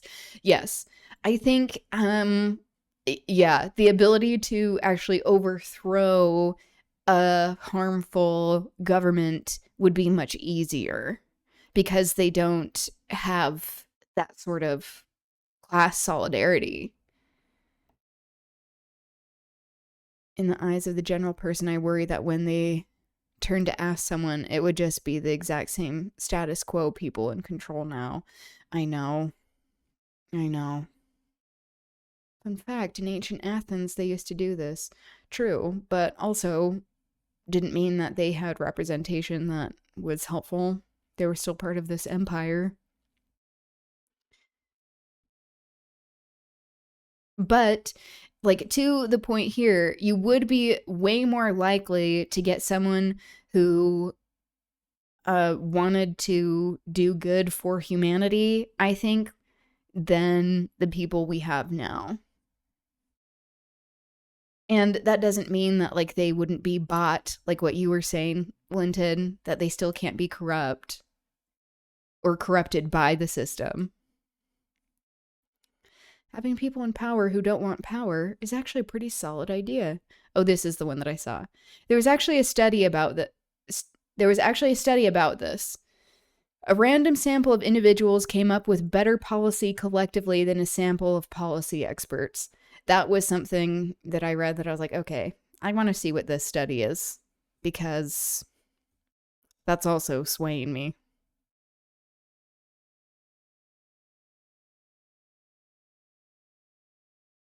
Yeah. I want to see that study. Also, I did want to watch this Hannah Einbinder one. That one was like, okay, this is a white woman moment.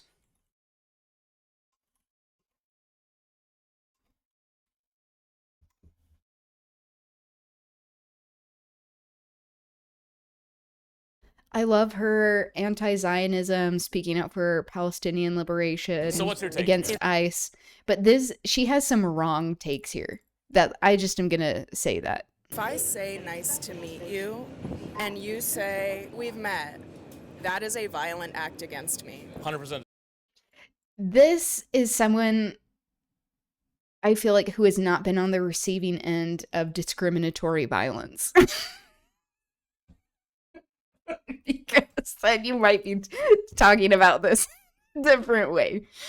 Also, like, I don't know if this is probably because I'm on the spectrum. I have not had any sort of formal analysis of this.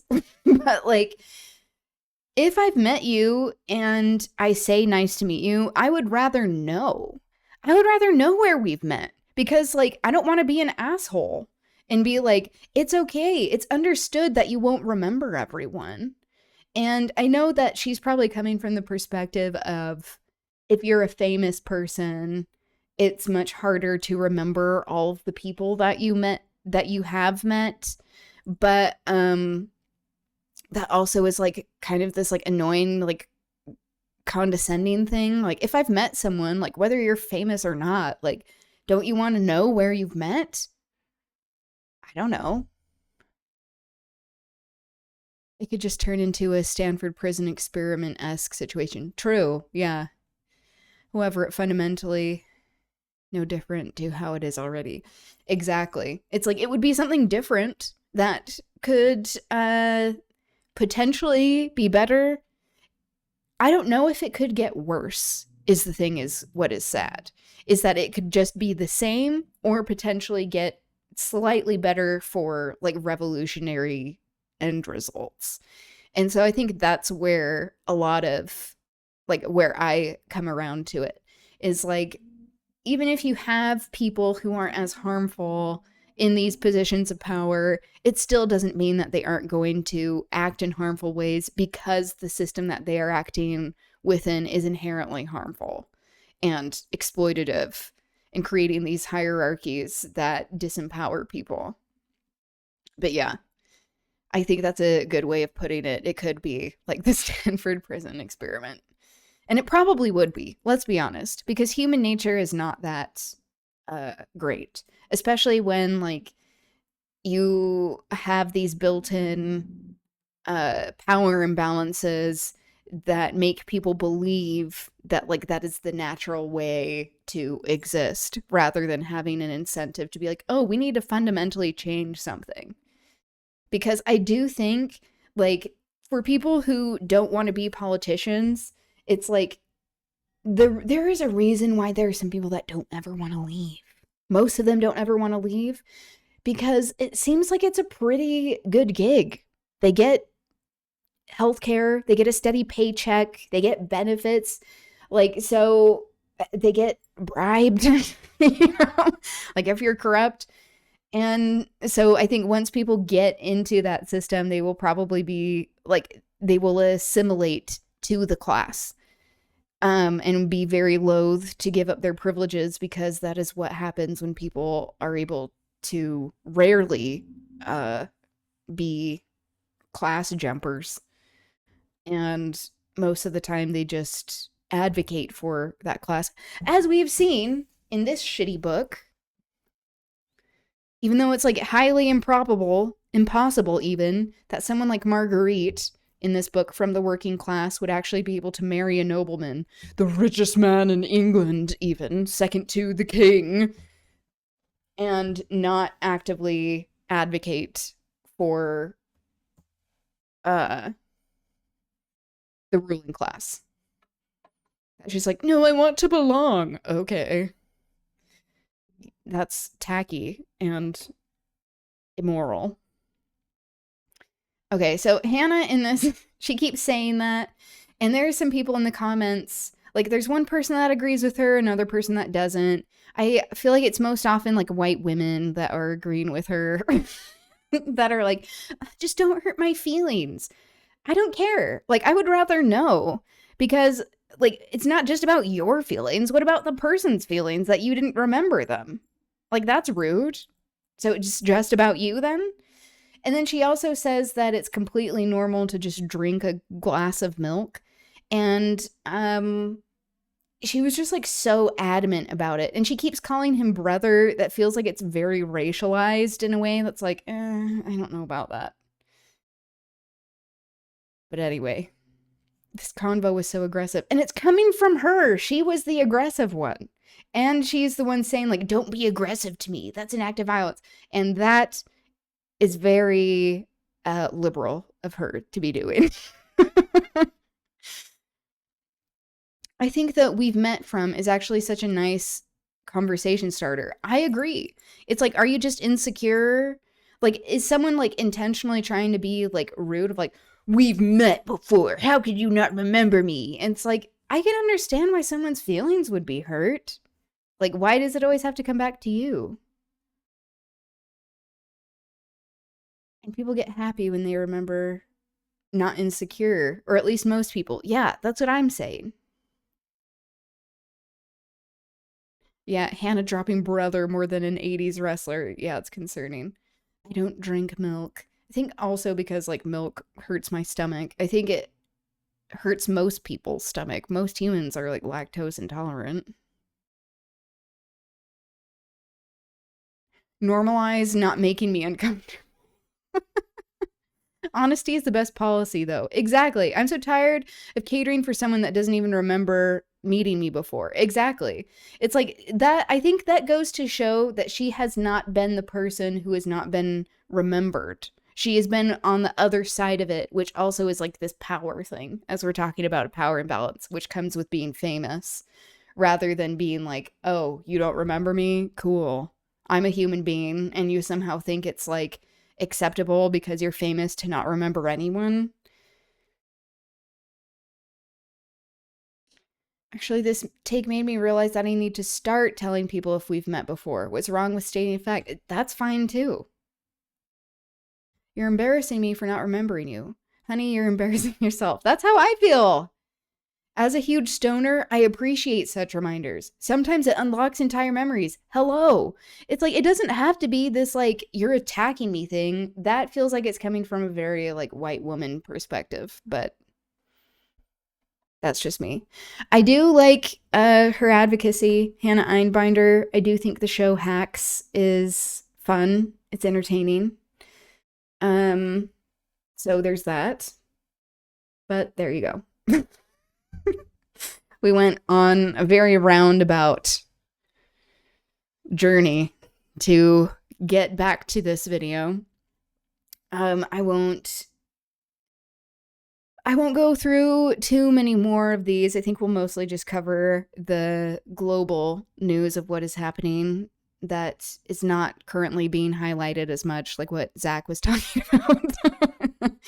So, going back to this, it is Israel seizes control of Palestinian archaeological sites. It is by TRT World.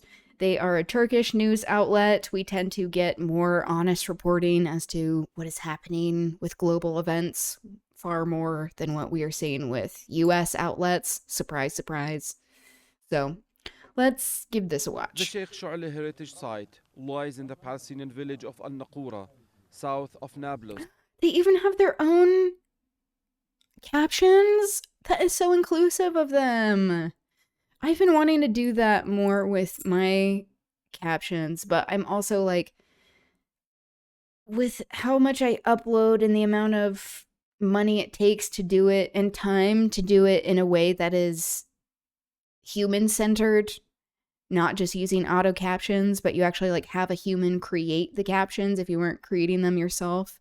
It is so time consuming and also is expensive if you pay someone to do it. So I'm like, if I ever got to a certain level where I could afford that, I would do that. In the northern occupied West Bank, researchers say the site dates back thousands of years. Palestinians have long cared for the site, and residents recently restored parts of it. Illegal Israeli settlers under army protection frequently storm the area, which Palestinians describe as attempts to assert control.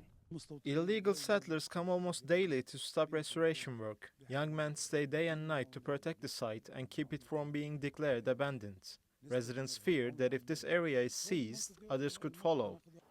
More than 1,000 trees were planted and access roads paved to maintain a Palestinian presence. But the lower floor remains unfinished because of funding shortages, which residents say Israel is using to justify greater control. We care for the site, but cannot afford to restore it. Israel uses biblical narratives to justify control. This is Palestinian heritage dating back hundreds of years. Our ancestors lived here, and it must be preserved. Israel has approved the first reading of a law allowing control over such sites, citing a lack of proper maintenance. The proposal transfers archaeological authority to Israel's Heritage Ministry, including oversight of private Palestinian land, excavations, and archaeological sites. Analysts say these decisions serve Israel's goals of military control and annexation, using archaeological sites to reinforce the Israeli narrative.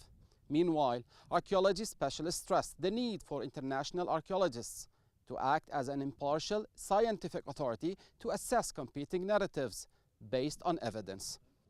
The law, Palestinians say, threatens what remains of their heritage. The occupied territories contain around 7,000 heritage sites and over 50,000 historic buildings, nearly 60% already under Israeli control. This is an attempt to impose a false legal order through military force. Israel has no justification to control another nation's archaeological sites. If implemented, the law would place Palestinian archaeological sites under Israeli authorities and settlement councils, a move Palestinians see as part of gradual annexation and an attempt to reshape the legal and cultural identity of the occupied land. Mohammed Alwan, TRT World, Nablus, the occupied West Bank. I was trying to find this Oscar Wilde quote. This is probably a quote that's suppressed a lot, where he said essentially, because he was Irish, moved to London, was in London society, was imprisoned for being in a queer relationship, and that took a great toll on his health. Where is this?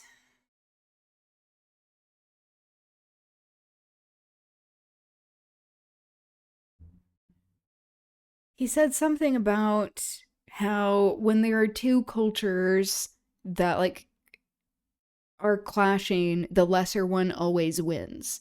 And that is something, like, as he was saying, like, that Zionism is doing, which, you know, that's what empires do when they are engaging in genocide. They use all of these justifications with religion and to ingratiate politics into like these larger ideas about morality and like who deserves what in order to justify all of this violence. But yeah, he was talking specifically about the British Empire just completely ethnically cleansing Irish culture.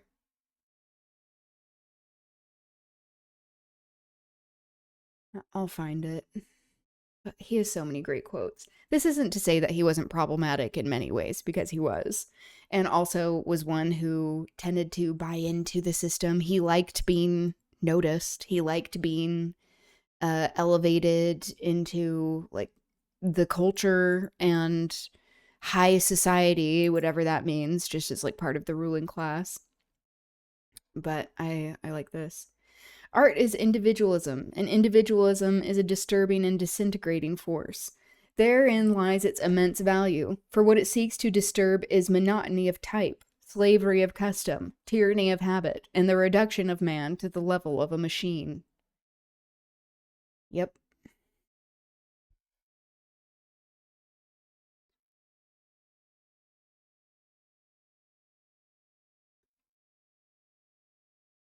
I don't know if you've seen this creator before, but this is such a good video about some of the horrific shit our government on Turf Island has been up to recently. Ugh.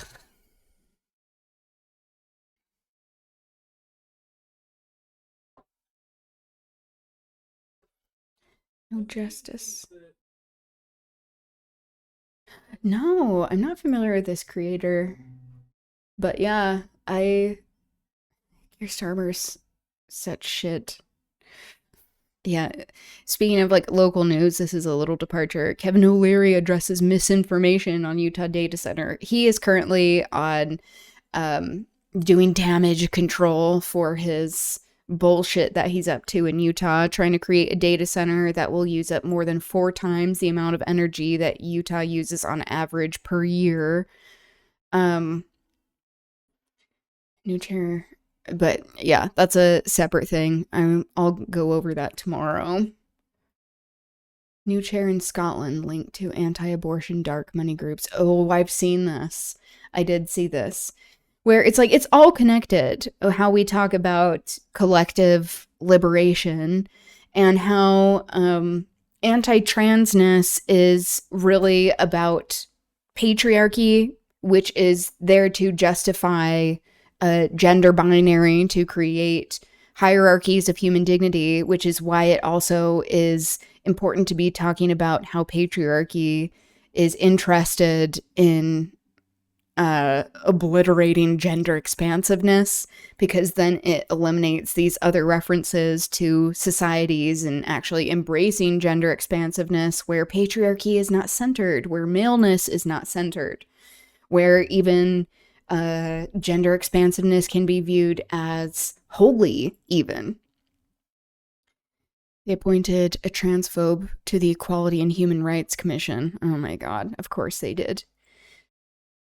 He's linked to so much shite, if you can think of it. He's been involved. Like, they aren't even, like, especially in late stage capitalism. I mean, fascists over time, like, they don't have any sense of shame. But at least with like the more like liberal coded things, there was more lip service that was done. And now they just like don't even care that it's out in the open. And that should be very revealing. Speaking of transphobia, there are more people calling for just like in prominent positions in the US saying that transness people espousing trans ideology, whatever that means, like they're actually having legislation of saying that in some states that ICE can be called on people who are trans. So it's like, we already knew these were concentration camps. We already knew it was about this white nationalist Christian project. But we're seeing even now how like they're eating their own, and how like so many of us have been saying that anti-transness hurts everyone. And they are now trying to come after Erica Kirk, the widow of Charlie Kirk, that people think that she might be trans. That they're like, oh, was she assigned male at birth? I mean, they weren't using those terms, of course. They're using like very offensive language. They're even saying that about Sydney Sweeney, where some people are like, look at her neck. It's like way larger than like what you'd expect for her head. And it's like, this is what we're talking about. How like, especially this attack on trans women in particular is rooted in misogyny, which misogyny is what patriarchy is built on and built to perpetuate.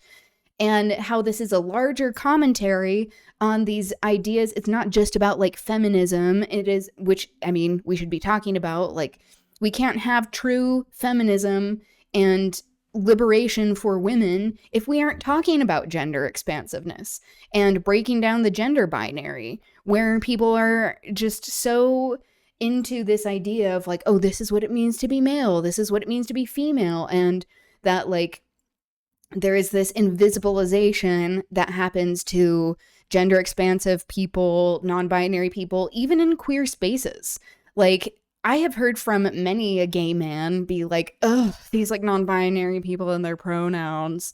And it's like, even some like non-white gay men who come from like, they have ancestry that is indigenous, that is like, you aren't actually understanding that like this hurts everyone, that like it is a form of colonization to be ignoring gender expansiveness and like the diversity of human beings, that it's like, it's not just like some like white liberal thing that people came up with because they thought it was fun to be discriminated against and to be like, oh, people misgender me, I'm mad. It's like, this has a heritage in colonization, in eradicating matriarchal societies, in eradicating identities that actually start to question the patriarchal system that came with Western colonization.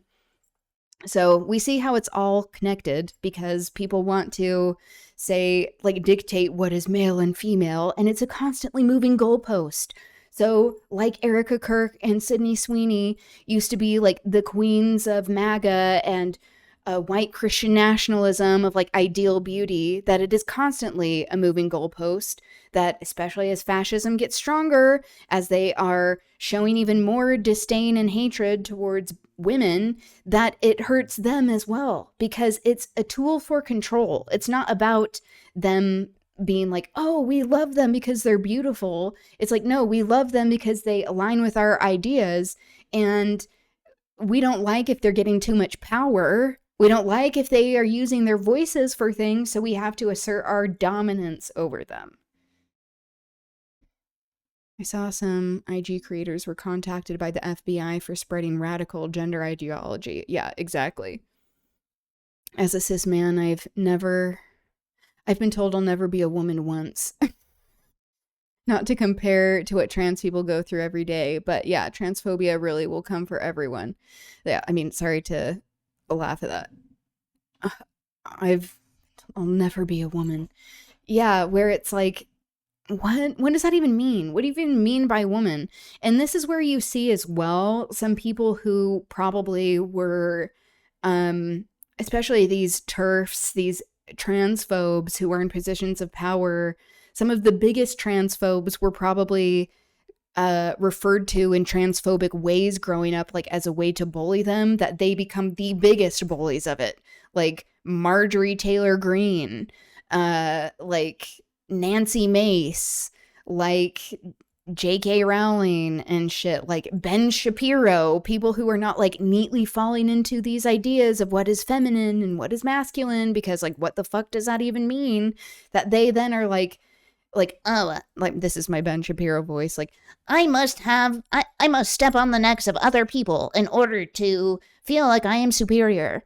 Also, Candace Owens, she's one of the biggest people who is saying this, and as a black woman, she is playing with fire, because black women, especially in the US, and I mean just like the colonial narrative and history of chattel slavery, like this imposed masculinization of black women in order to justify enslavement, justify just human abuses against black women specifically, that I'm like, they're coming for you next, bitch.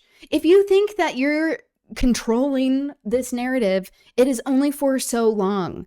It is only for so long, especially being a black woman in this fascist moment.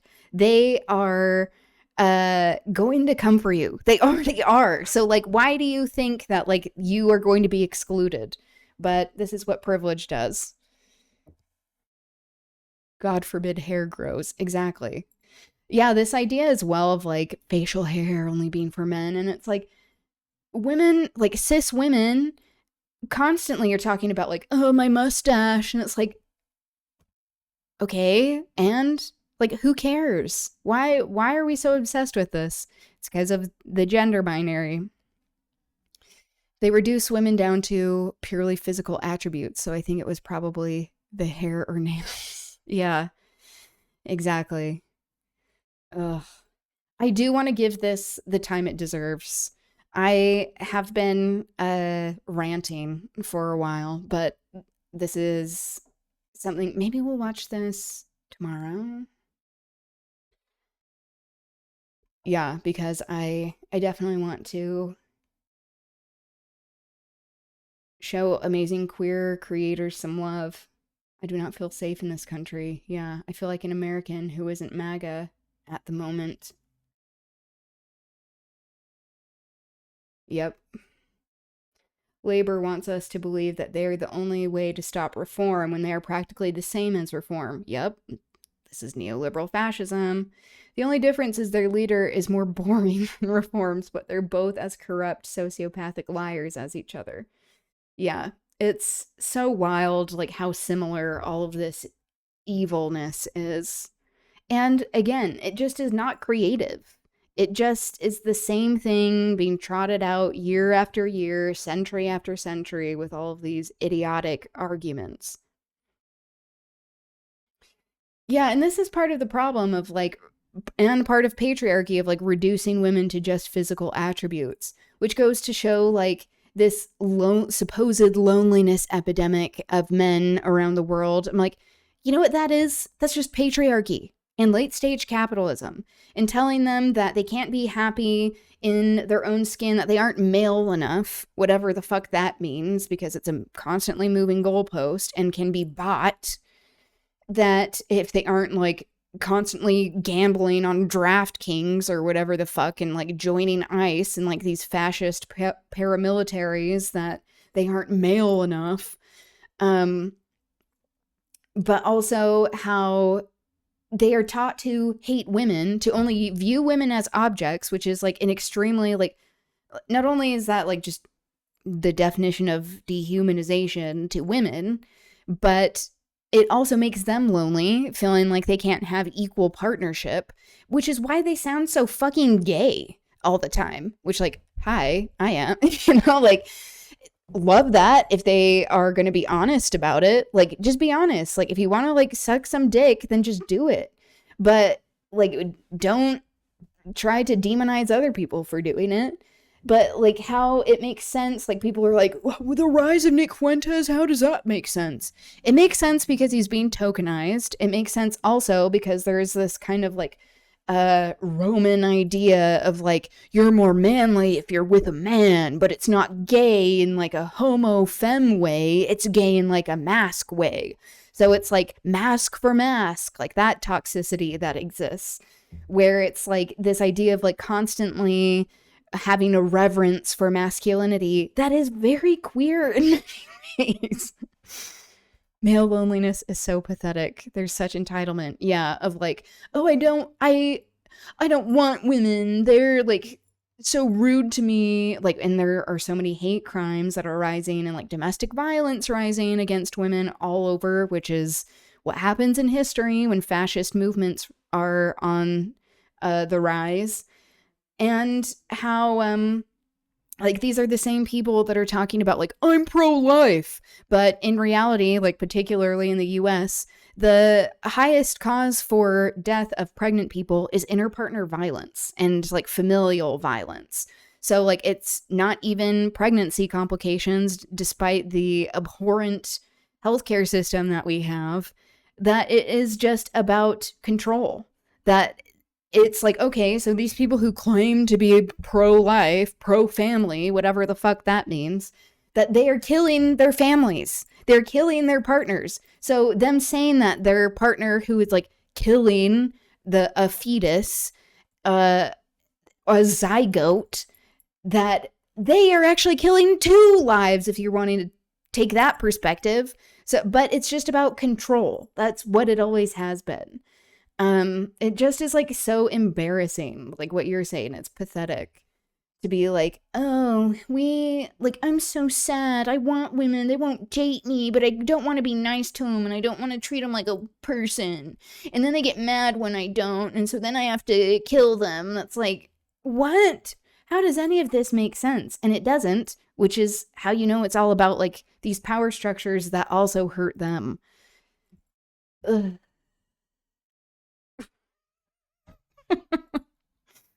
It just is like, it hurts everyone. And then until people don't experience something personally that is like this, then they're like, oh, that doesn't exist. It's like, okay, heaven forbid we actually like give a shit about other human beings. But I am very interested in this. I do want to give it the time it deserves though. So we will look at this tomorrow. No Justice. Do they stream on Twitch? Do you know? This looks like, I mean, I'm like looking at the chat here. And I'm like, this looks different than Twitch, but also I'm like, my chat doesn't look like many Twitch streamers anyway, because of my antipathy to newfangled technology.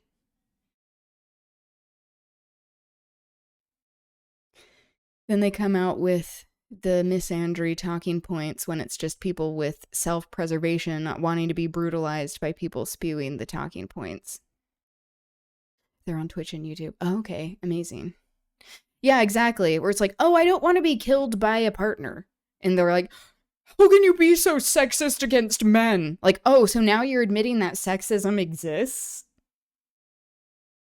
Are we going to talk about that? Like, it's just all so idiotic and not logical, which is how you know it's discrimination. Discrimination is not logical. There isn't like a leg to stand on. And it's all about these power structures that still hurt these men, like these young men growing up thinking that like they're never going to be good enough, like a certain amount of manliness, that they can't ever find a partner who will love them for who they are, rather than like having to become this like weird idea of like bashing your skull with a hammer, like clavicular. Like, what are we doing here? Like, that is literally harming these weirdos. Like, oh, in order to be accepted, you have to hit yourself with a hammer, but don't let a woman do it because then that's evil. That's like, I mean, we shouldn't be like brutalizing our partners or anything like that. But it's just so wild. It's like if it's another dude telling them to do that to themselves, then they're like, oh yeah, this is right. This makes sense. It's like you are literally hurting yourself, like trying to change your bone structure, which is a form of eugenics and white supremacy. So Like, there's a reason why Peter Thiel is funding clavicular and all of his asinine bullshit. Up there with reverse racism, motherfuckers. Exactly. And which is why you see, like, they're a lot of the same people.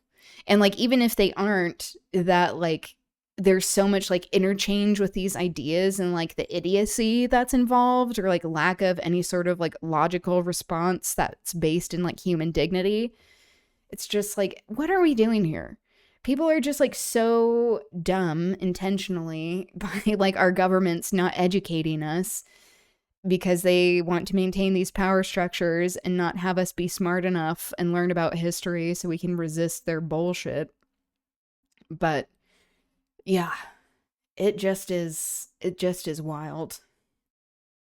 But yes, I do want to hear about this and also give it the time it deserves. So we'll watch this tomorrow, but I'm very interested in this. It just goes to show, like, also as well, of, like, the pro-life movement or whatever the fuck, like, abortion is always rooted in control. It also is deeply transphobic of, like, as, like, a trans-identifying person with a uterus, like, the concept of, like, being pregnant or childbirth is, like, extremely, like, psychologically very terrified. And, like, for trans men, where it's like, oh, so you're going to force trans men to carry pregnancies in order to out them, in order to make it so, like, how is that preserving life? Like, it just doesn't make any sense. Which is how we know it is bigotry. Okay, I'm saving that link. And there was one video that I wanted to watch. Okay, so before we get into the reading, I wanted to show this of what's happening in Bangladesh with this measles outbreak. It is not being talked about. It has been happening for a while, over a month, where, like, a month ago, there was a little more of reporting on it that we briefly went over, where they were talking about how there was, like, 100 children that have died from measles. Now that is up to 500 children. And this is just the amount of children that have been recorded. And so we know that these numbers are always much more conservative, the reported ones, rather than all of the human lives that have been taken from this. It is a direct result of the U.S. Pulling back on this soft power technique of having medical care go to places. Like, that's not good for the US to be using these, like, CIA operations trying to claim that they care about humanity. But also, this is the human impact of not having some of these programs of these places that have been ravaged by colonization and have been kept under the thumb of Western powers in order to keep them subservient, to continue to extract resources, and to continue their own ethnic cleansing campaigns to justify this extraction, and especially when it comes to cheap labor. So, we'll show this, and then we'll finish the Scarlet Pimpernel. This is from Al Jazeera. Crowded government hospitals, doctors are fighting to save young lives. Many of the children who arrive here are struggling to breathe, their small bodies weakened by measles. Afroza Begum's baby is 6 months old. It's been 5 days. He was supposed to be discharged, but he suddenly started vomiting again and developed stomach problems and a fever, so the doctors asked us to stay longer. What began as a scattered cases a few weeks ago has become the country's worst measles outbreak in decades. My son had a high fever and rashes for several days. At first, local doctors thought he had pneumonia, and when we brought him to Dhaka, he was diagnosed with measles. He's recovering now and his condition is improving. Bangladesh used to run nationwide vaccination campaigns, but health officials say political turmoil as well as disruptions caused by the COVID-19 pandemic, vaccine shortages, and fragile healthcare systems have left millions of children unprotected. Healthcare workers at this government-run hospital say many children are arriving too late with severe respiratory complications from measles, while hospitals across Bangladesh are racing to contain an outbreak that continues to spread. Emergency vaccination campaigns are underway targeting millions of children, but health officials say the full impact could take months to be felt. Most victims are younger than 5, many of them unvaccinated or only partially immunized. For the past 3 months, we have been receiving a high number of measles patients. Cuba wasn't under the thumb, increased pressure from the U.S. right now, best believe they'd be sending doctors. Yes, exactly. Cuba, even with limited resources, has always been a champion of children around the world, of trying to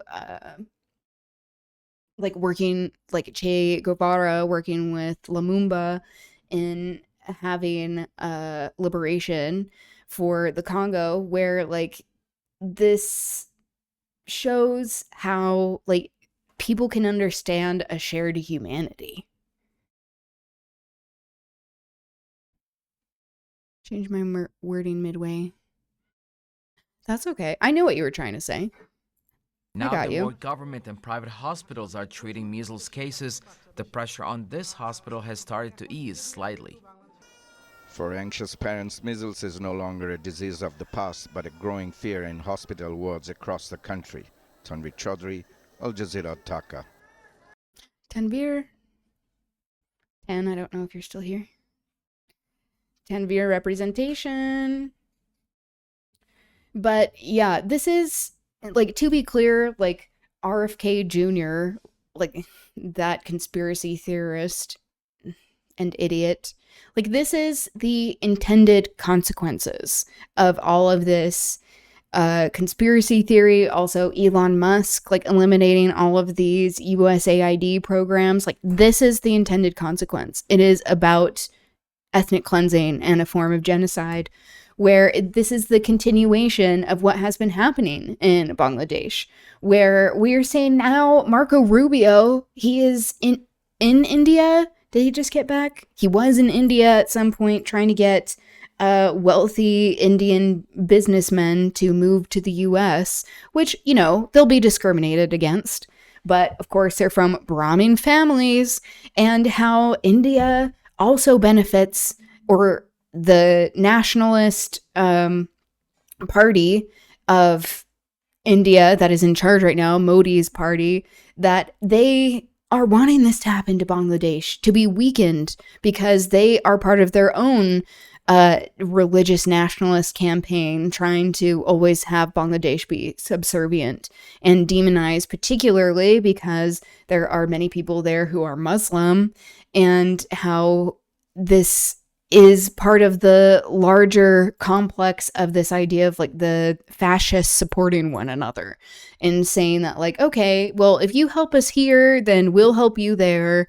How you're talking about that connection with Cuba, of Marco Rubio wanting Cuba to be suffering in this way, that he's in India, which is a place that has a vested interest in the suffering of Bangladesh, where it just doesn't end with these people. And it is a clear way to pursue ethnic cleansing by having the people who are experiencing these conditions first and foremost be affected in the worst ways possible.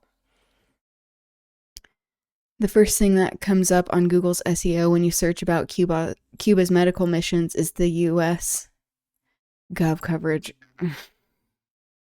Ew. Google search.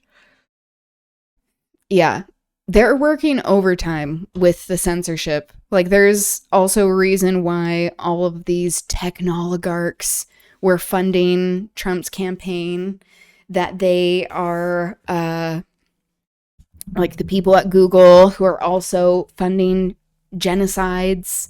They are invested in the genocide against Palestinian people, against the people of the Democratic Republic of the Congo, and how they are continuously trying to control what information we get, and why actually having an educated populace is so important.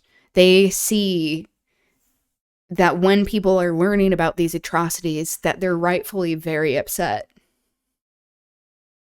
The truth about Cuba's medical missions. Ew. Yeah, they're working really hard for that. I mean, as you're talking about SEO, like search engine optimization, like that was something that I would like work on in like the various like digital marketing spaces that I was at, of like improving your like SEO ranking and stuff. That it's like, it's something you can also buy. If you have like enough ads that you are running, with Google also controls those ads. And so like there is just this huge monopoly that exists, and they're controlling all of the information that gets out, with them also buying up all of these news stations. And in many ways, sometimes I think we're in like a much more fractured landscape, or it's much harder for revolutionary ideas to incubate and have action be pursued in this day and age, as opposed to like what we've been reading about in the Scarlet Pimpernel, the French Revolution, is that people are in these echo chambers, and it's so fractured that, especially with people who have privilege, who are not personally seeing a lot of these issues play out in front of them, that they're like, oh, if I'm reading this online, that means it's okay. So it's a form of mind control, which is why I have such a hard time with just social media in general, even though I'm like doing a little more on social media these days. Not much, because it annoys me, because it's very harmful. But there you go. One of the article headers is Cuba's worker exploitation. Oh my God. Yeah. They're doing everything in their power to try to deflect from the active harm of what the U.S. has done to Cuba, and has been doing continually. Yeah, it is laughable. It's ridiculous. It just goes to show how they don't have history on their side. They don't have facts on their side. It's just about control, and they're able to do this with money and people who are their cronies, their lackeys in positions of power. Okay, shall we finish this stupid book? I'm so ready to be done with this. So, we haven't read this for a bit, but essentially what happened previously in this chapter, chapter 30, they were able to escape the aristocrats and the people who were part of the League of the Scarlet Pimpernel, who are also aristocrats. So them showing class solidarity in saving their own. That they were able to escape. The Scarlet Pimpernel seems to still be around. That he was going to meet up with people.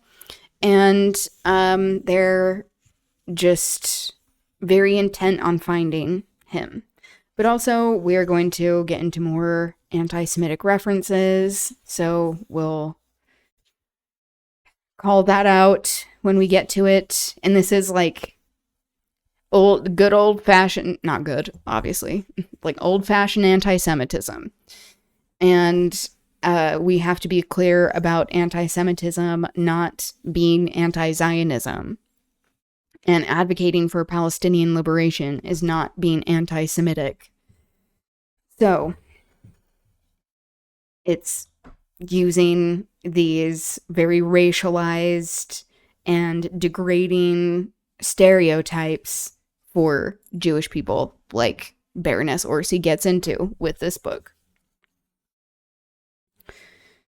Okay, trying to remember where we last ended up. Oh, here we go.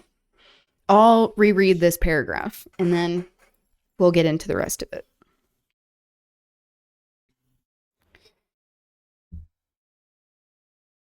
The cleverest woman in Europe, the elegant and fashionable Lady Blakeney, who had dazzled London society with her beauty, her wit, and her extravagances, presented a very pathetic picture of tired-out suffering womanhood, which would have appealed to any but the hard, vengeful heart of her baffled enemy. "It is no use mounting guard over a woman who is half dead," he said spitefully to the soldiers. Half dead? From what? Just from, like, not sleeping that well for, like, 2 nights? "When you have allowed 5 men who are very much alive to escape." Obediently, the soldiers rose to their feet. "You'd better try and find that footpath again for me, and that broken-down cart we left on the road." Then suddenly, a bright idea seemed to strike him. "Ah, by the by, where is the Jew?" So again, he doesn't have a name. He's not being referred to as a human, but rather as a racialized thing, not a person. That is anti-Semitism.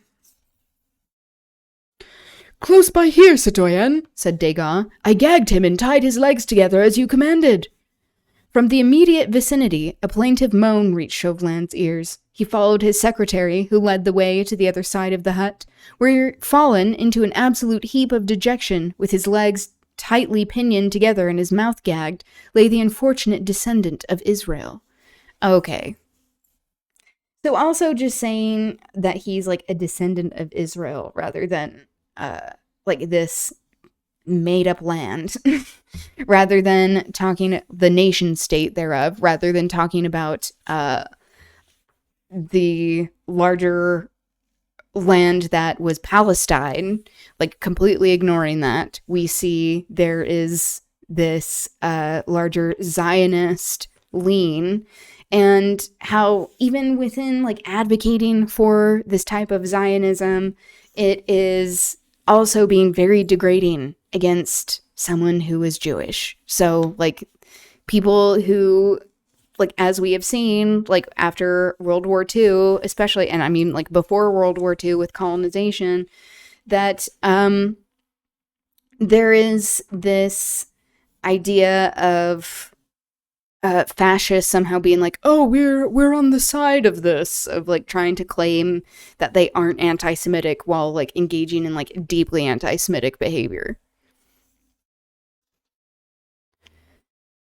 The bourgeois are truly horrific at anything that requires anything but sitting on their arse. Yes, especially when it involves creativity. Exactly. As we've seen with this, the bourgeois, like having fascist inclinations, that like it doesn't lead to good art. They're bad artists.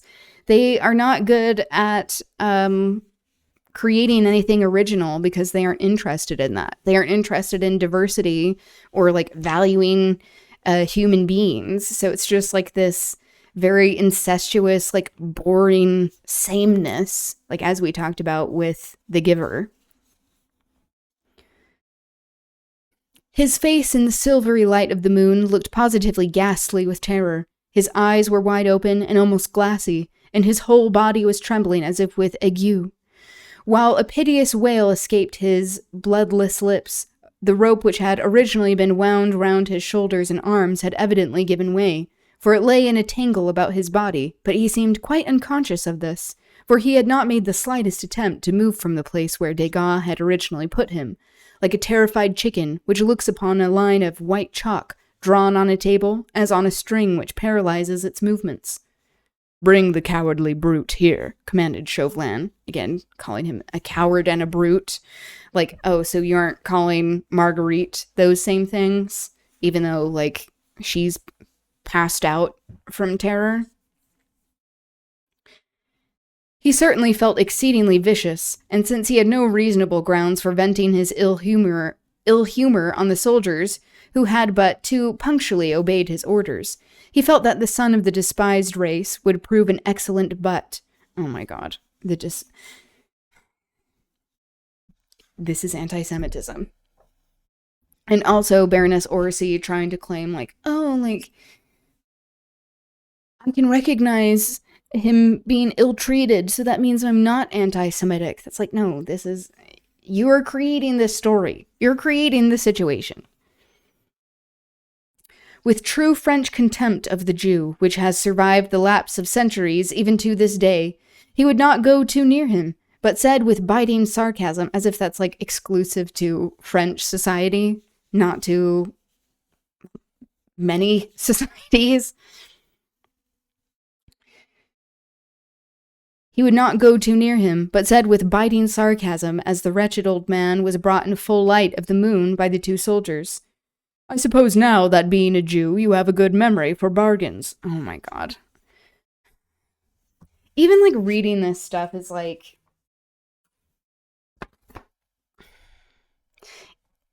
Obviously, it's not as distressing as, like, experiencing anti-Semitism itself, but it also is, like, embarrassing to read.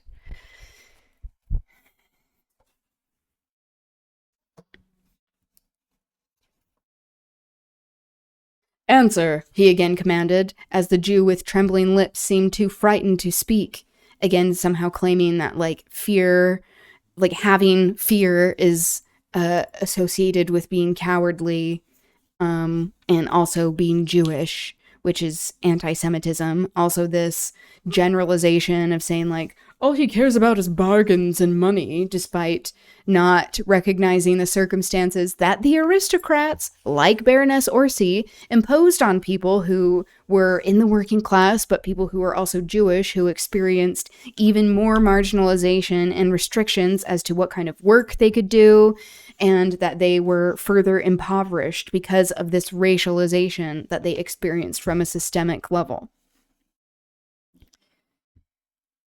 Answer. Oh wait, I already said that. Yes, Your Honor, stammered the poor wretch. Again, also just having him consistently speak in these subservient tones is anti-Semitic. You remember, then, the one you and I made together in Calais, when you undertook to overtake Reuben Goldstein, his nag, and my friend the tall stranger, eh? But, Your Honor... There is no but. I said, do you remember? Yes, Your Honor? Was that the bargain? There was dead silence. The unfortunate man looked round at the great cliffs, the moon above, the stolid faces of the soldiers, and even at the poor, prostrate, inanimate woman close by, but said nothing. So once again, Marguerite gets endless pity because she was able to jump classes, and that she's in the same circumstances, but is way more cowardly than what this man has even been displaying. It's like they both are also to be claiming that it's like, oh, if these people who are overpowering you and tying you up and you're at their mercy, like, it's not valid to be afraid. Will you speak? Thundered Chauvelin menacingly, again claiming that the revolutionaries are treating people who are Jewish worse than the ruling class. He did not try, poor wretch, but obviously he could not. There was no doubt, however, that he knew what to expect from the stern man before him. Your Honor, he ventured imploringly. Since your terror seems to have paralyzed your tongue, said Chauvelin sarcastically, I must needs refresh your memory. It was agreed between us that if we overtook my friend, the tall stranger, before he reached his place, you were to have 10 pieces of gold. A low moan escaped from the Jew's trembling lips. But, added Chauvelin with slow emphasis, if you deceived me in your promise, you were to have a sound beating, one that would teach you not to tell lies. Oh my god. I did not, Your Honor. I swear it by Abraham. Okay, so, again, like, Baroness Orsi not understanding anything about what it means to be Jewish. You could narrate audiobooks. Oh. I think that would be fun. I would have a hard time not, like, inserting my opinion. Or me just being like, this is anti-Semitic. And by all the other patriarchs I know, unfortunately they are still in Hades, I believe. Oh my god. So again, this is anti-Semitism, thinking that that people who are Jewish and their descendants are going to hell. It's really wild. According to your creed, and cannot help you much in your present trouble. Now you did not fulfill your share of the bargain, but I am ready to fulfill mine. Here, he added, turning to the soldiers, the buckle end of your 2 belts to this confounded Jew. Oh my god. As the soldiers obediently unbuckled their heavy leather belts, the Jew set up a howl that surely would have been enough to bring all the patriarchs out of Hades and elsewhere to defend their descendant from the brutality of this French official. Oh my god. So, same thing, continuing, the just overt anti-Semitism, and also claiming that, like, the revolutionaries are the problem and not these systems that are oppressing people who are Jewish. Could be a new genre, audiobooks with added critique. I mean, I'll do that. I'll do that. In the meantime, we'll just settle for the playlist that I upload to YouTube. I think I can rely on you, citoyen soldiers, laughed Chauvelin maliciously, to give this old liar the best and soundest beating he has ever experienced. But don't kill him, he added dryly. We will obey, citoyen, replied the soldiers, as imperturbably as ever. So again, like, trying to claim that, like, the revolutionaries are so brutal when clearly Baroness Orsi does not care about people who are Jewish by actually, like, talking about them in such dehumanizing ways. He did not wait to see his orders carried out. He knew that he could trust these soldiers, who were still smarting under his rebuke, not to mince matters when given a free hand to belabor a third party. When that lumbering coward has had his punishment, he said to Degas, the men can guide us as far as the cart, and one of them can drive us back to Calais. The Jew and the woman can look after each other, he added roughly. So, the anti-Semitism and misogyny. Until we can send somebody for them in the morning, they can't run away very far in their very present condition, and we cannot be troubled with them just now. Oh, you already upload them. I do. I upload them to the YouTube channel. So we have all of the Scarlet Pimpernel so far, which is rather unfortunate at this point that this is the only book that we have the full one. I have like the second volume of Wuthering Heights. At least that's when I started to upload. Which also has its very like discriminatory language, but anything really that is in the public domain written by colonizers are going to be describing people in discriminatory language. So what we can do is engage with it critically and deconstruct it. At least that's my perspective.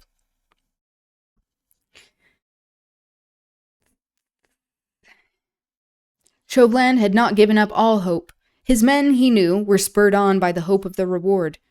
That enigmatic and audacious Scarlet Pimpernel, alone with 30 men at his heels, could not reasonably be expected to escape a second time.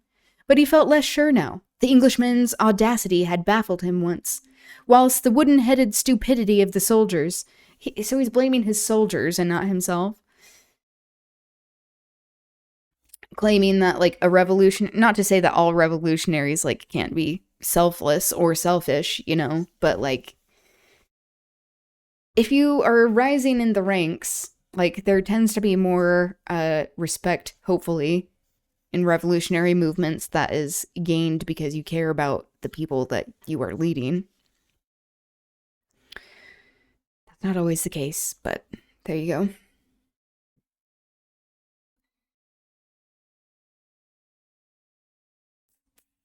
The interference of a woman had turned his hand, which held all the trumps, into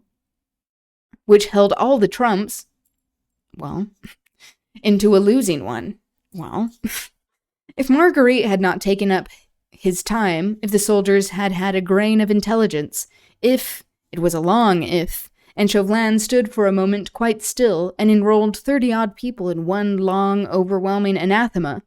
Nature, poetic, silent, balmy, the bright moon, the calm, silvery sea spoke of beauty and of rest, and Chauvelin cursed nature, cursed man and woman. Excuse me, what about the NBs? Hello? And above all, he cursed all long-legged, meddlesome British enigmas with one gigantic curse. They love talking about his legs. Wow.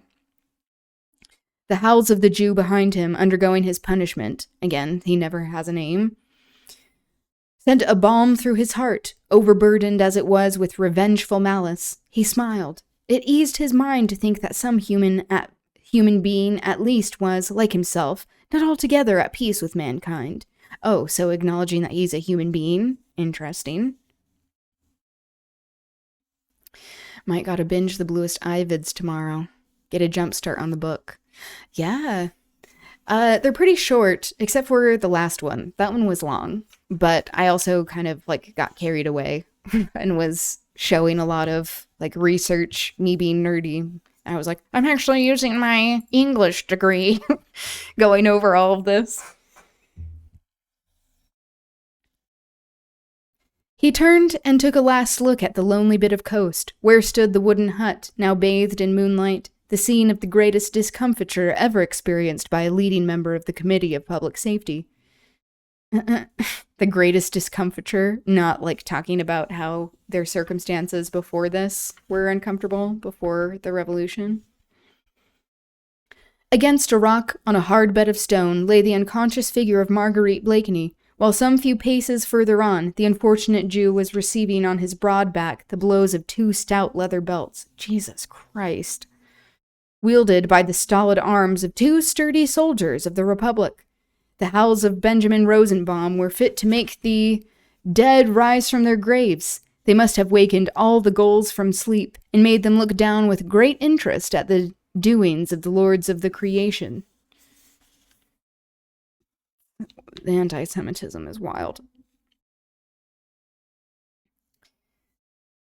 It's so easy to get carried away with a good book. I've forgone sleep one too many nights.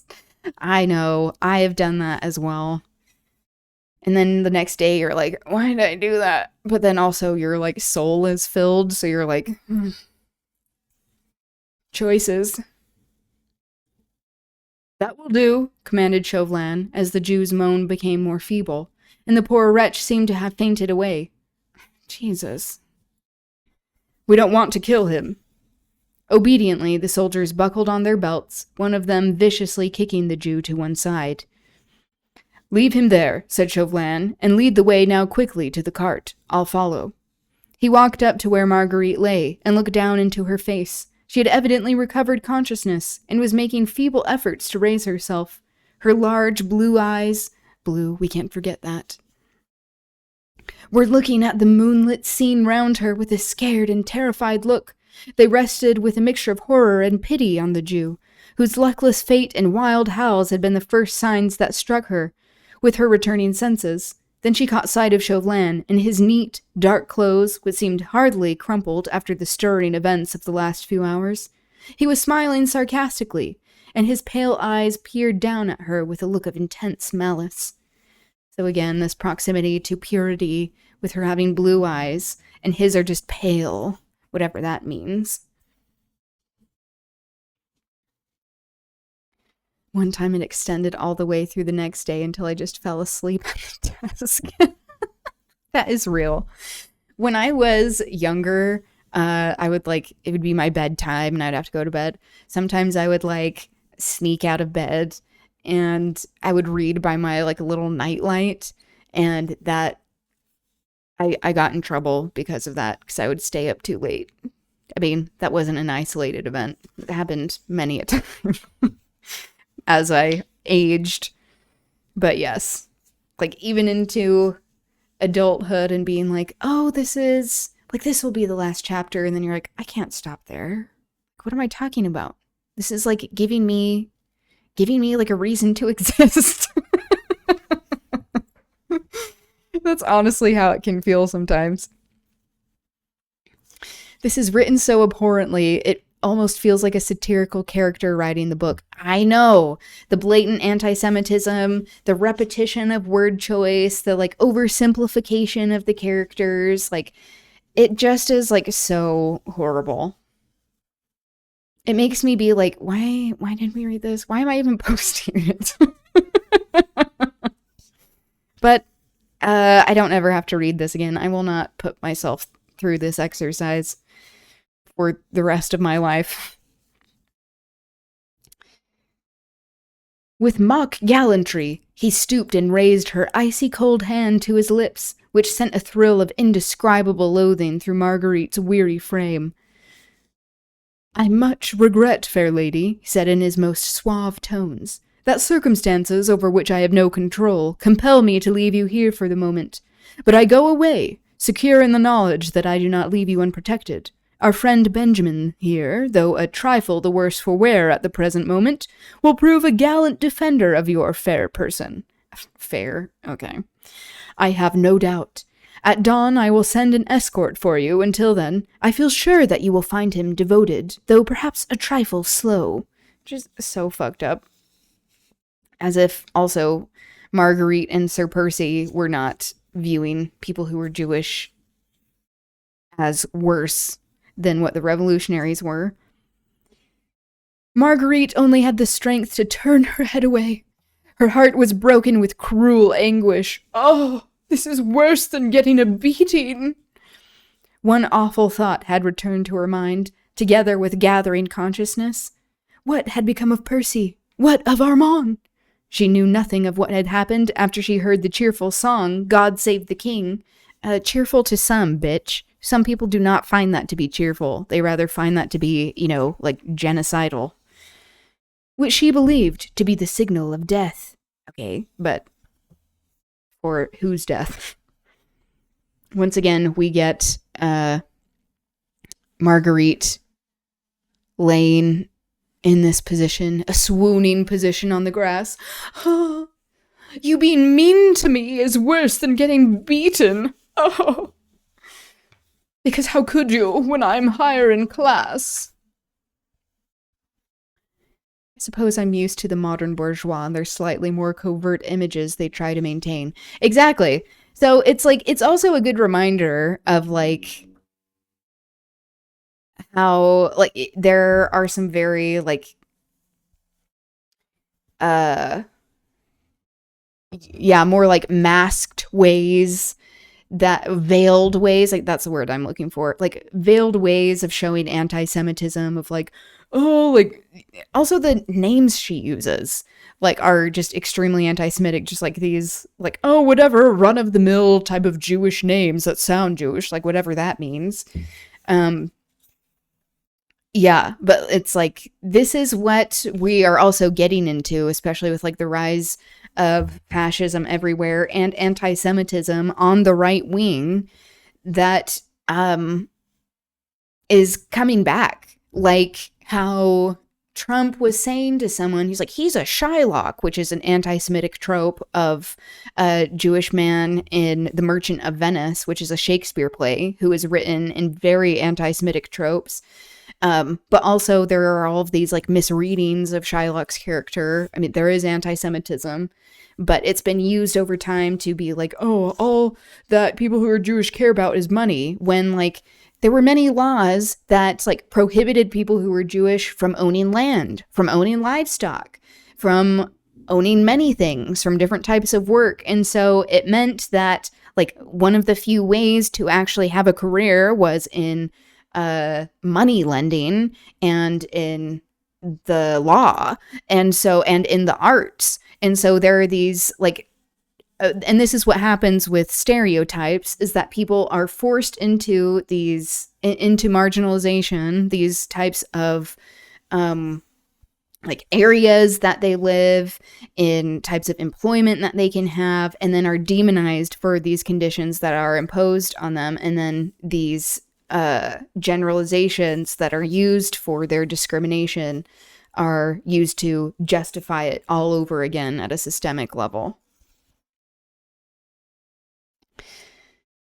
The best part about the naming in this book is that it is genuinely the exact way in which J.K. Rowling names her characters. Best in the most horrific way possible. Yes, exactly. Where it's just like so reductive. It just is like not speaking to people's intelligence. And it's like that is the worst way to engage with art in any aspect. To not actually be like trusting that your audience can be smart. Okay. Ugh. I think I may have to stop here. We have one more chapter. It is short. I do think I'll just read it at the beginning of the stream tomorrow, just to get it out of the way, because I'm so tired of reading this. And then we will get into what I have next on deck. We'll read the Communist Manifesto, which will be a palate cleanser for what we are currently reading. It is considered literature, so we can read it from that perspective, but also it obviously has like a philosophical, political perspective and history to be engaging with that we'll also talk about. Fucking Cho Chang and the litany of similar names in Harry Potter. I know. Like the Patel twins, like they have like the most run-of-the-mill names that are like they're Hindu goddesses, that it's like, oh, so you're telling me that these people are like Brahmin, that they're like from they're from these very privileged families with the most like general names. Yeah, that's exactly what's happening. So I'm glad you can see that. That's important. It's just it's very much a continuation of like the whole colonizer aspect. And how, it's like these are the only people of color really in the whole book, in all of these books. And I guess Dean Thomas in the movies, he is black, but is he even described as such in the books? I don't remember. But yeah, it's a lot of like white people complaining. And also like the fact, like I'm reading The Souls of Black Folk in my free time, because I've only read like some of the essays from it. And I'm reading it all the way through now, which again, this is at like the beginning stages of W.E.B. Du Bois's engagement with, like the sociology of racialized history of Black people in America, where he was much more about this concept of like, if people are just educated, then they are able to find liberation, and that's all about like the talented 10th and such. And then he became more radicalized as he got older and recognized that like that was not the that was not the best approach. But yeah, it's interesting because he also is talking about how that people are spoken about and like minimized in art, and that there are caricatures that are created that then are presented to marginalized people as reality, and that is also a form of oppression and marginalization to like justify it. Kingsley Shacklebolt too. Oh, you're right. Yeah, that too.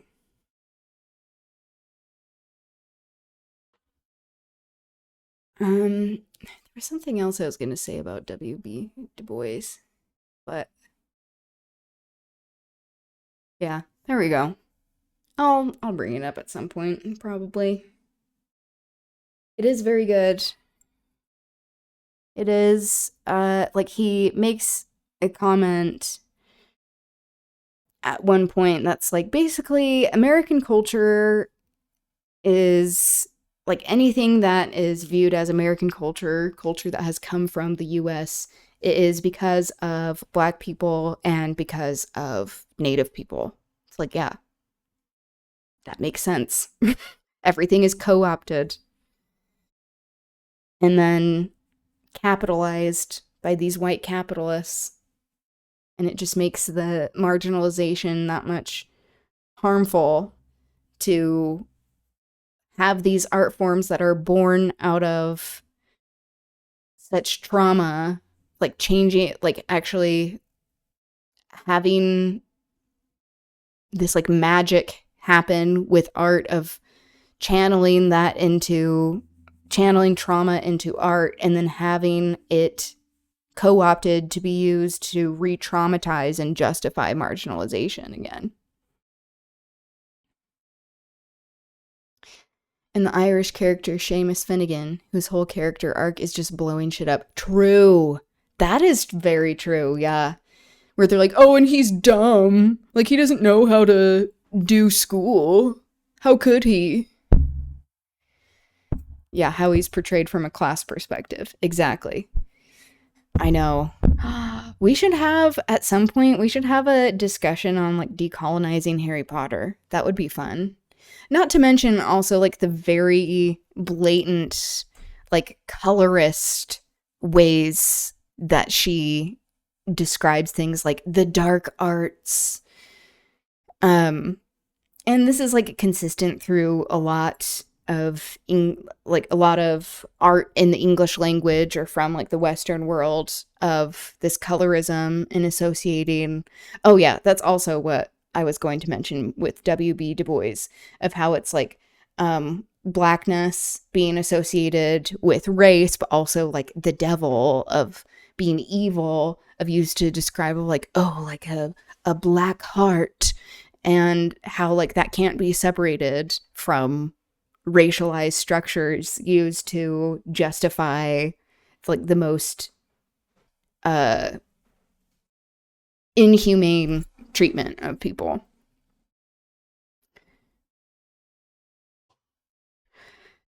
Yeah, if we ever have a decolonizing Harry Potter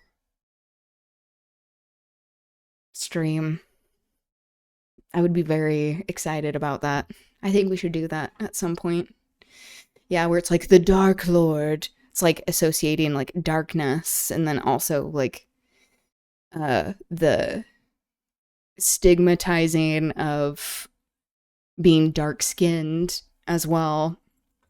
So just like the height of colonized art, really, which is just like exploitative and inhumane, really. Okay, that's gonna be it for me today. Sadly, we did not finish the Scarlet Pimpernel, but we will tomorrow. I will make sure that happens by reading it at the beginning of the stream. Can we get a decolonized Jellicle Ball type rendition of Harry Potter? Yes! I would love that. That needs to happen. There have been some people I've seen, like especially queer people of color, like creating their own types of, and I mean like fan fiction has existed, you know, like forever since with Harry Potter. I mean, it just always has existed, but it's been very present with Harry Potter that like there is this decolonizing lens that I think a lot of people have been using, especially trans people of color who grew up with Harry Potter, because it's like, yeah, even like the like Hogwarts legacy, whatever, like I would, even with like J.K. Rowling being like a fucking TERF and such, I played that game and I was conflicted about it, but then also being like, oh, nostalgia. Also like living in a place in Utah that was very isolated without like anything to do, or like many like queer people around, at least like open out of the closet and being like, oh, this is like a place I can actually experiment with my gender presentation. So I might have sailed the seas for that game. Yeah, it was really fun. So I feel like I can look at it with a little bit of nuance, and like also like the voice modulation and stuff. It still is very like gendered, but yeah. We have to decolonize it, because I agree. We need that Jellicle ball. We need the ballroom treatment in a non-appropriated manner for Harry Potter. We should look into this. Okay. That's going to be it for me today, but it was wonderful chatting with you. Thank you for being here. I will be on tomorrow. I think first thing I will read the Scarlet Pimpernel just to get that shit out of the way and have an introduction to the Communist Manifesto, get into larger news and such. Yeah. Yeah, I hope you have a good rest of your day, evening. And I hope I see you soon. Okay, bye.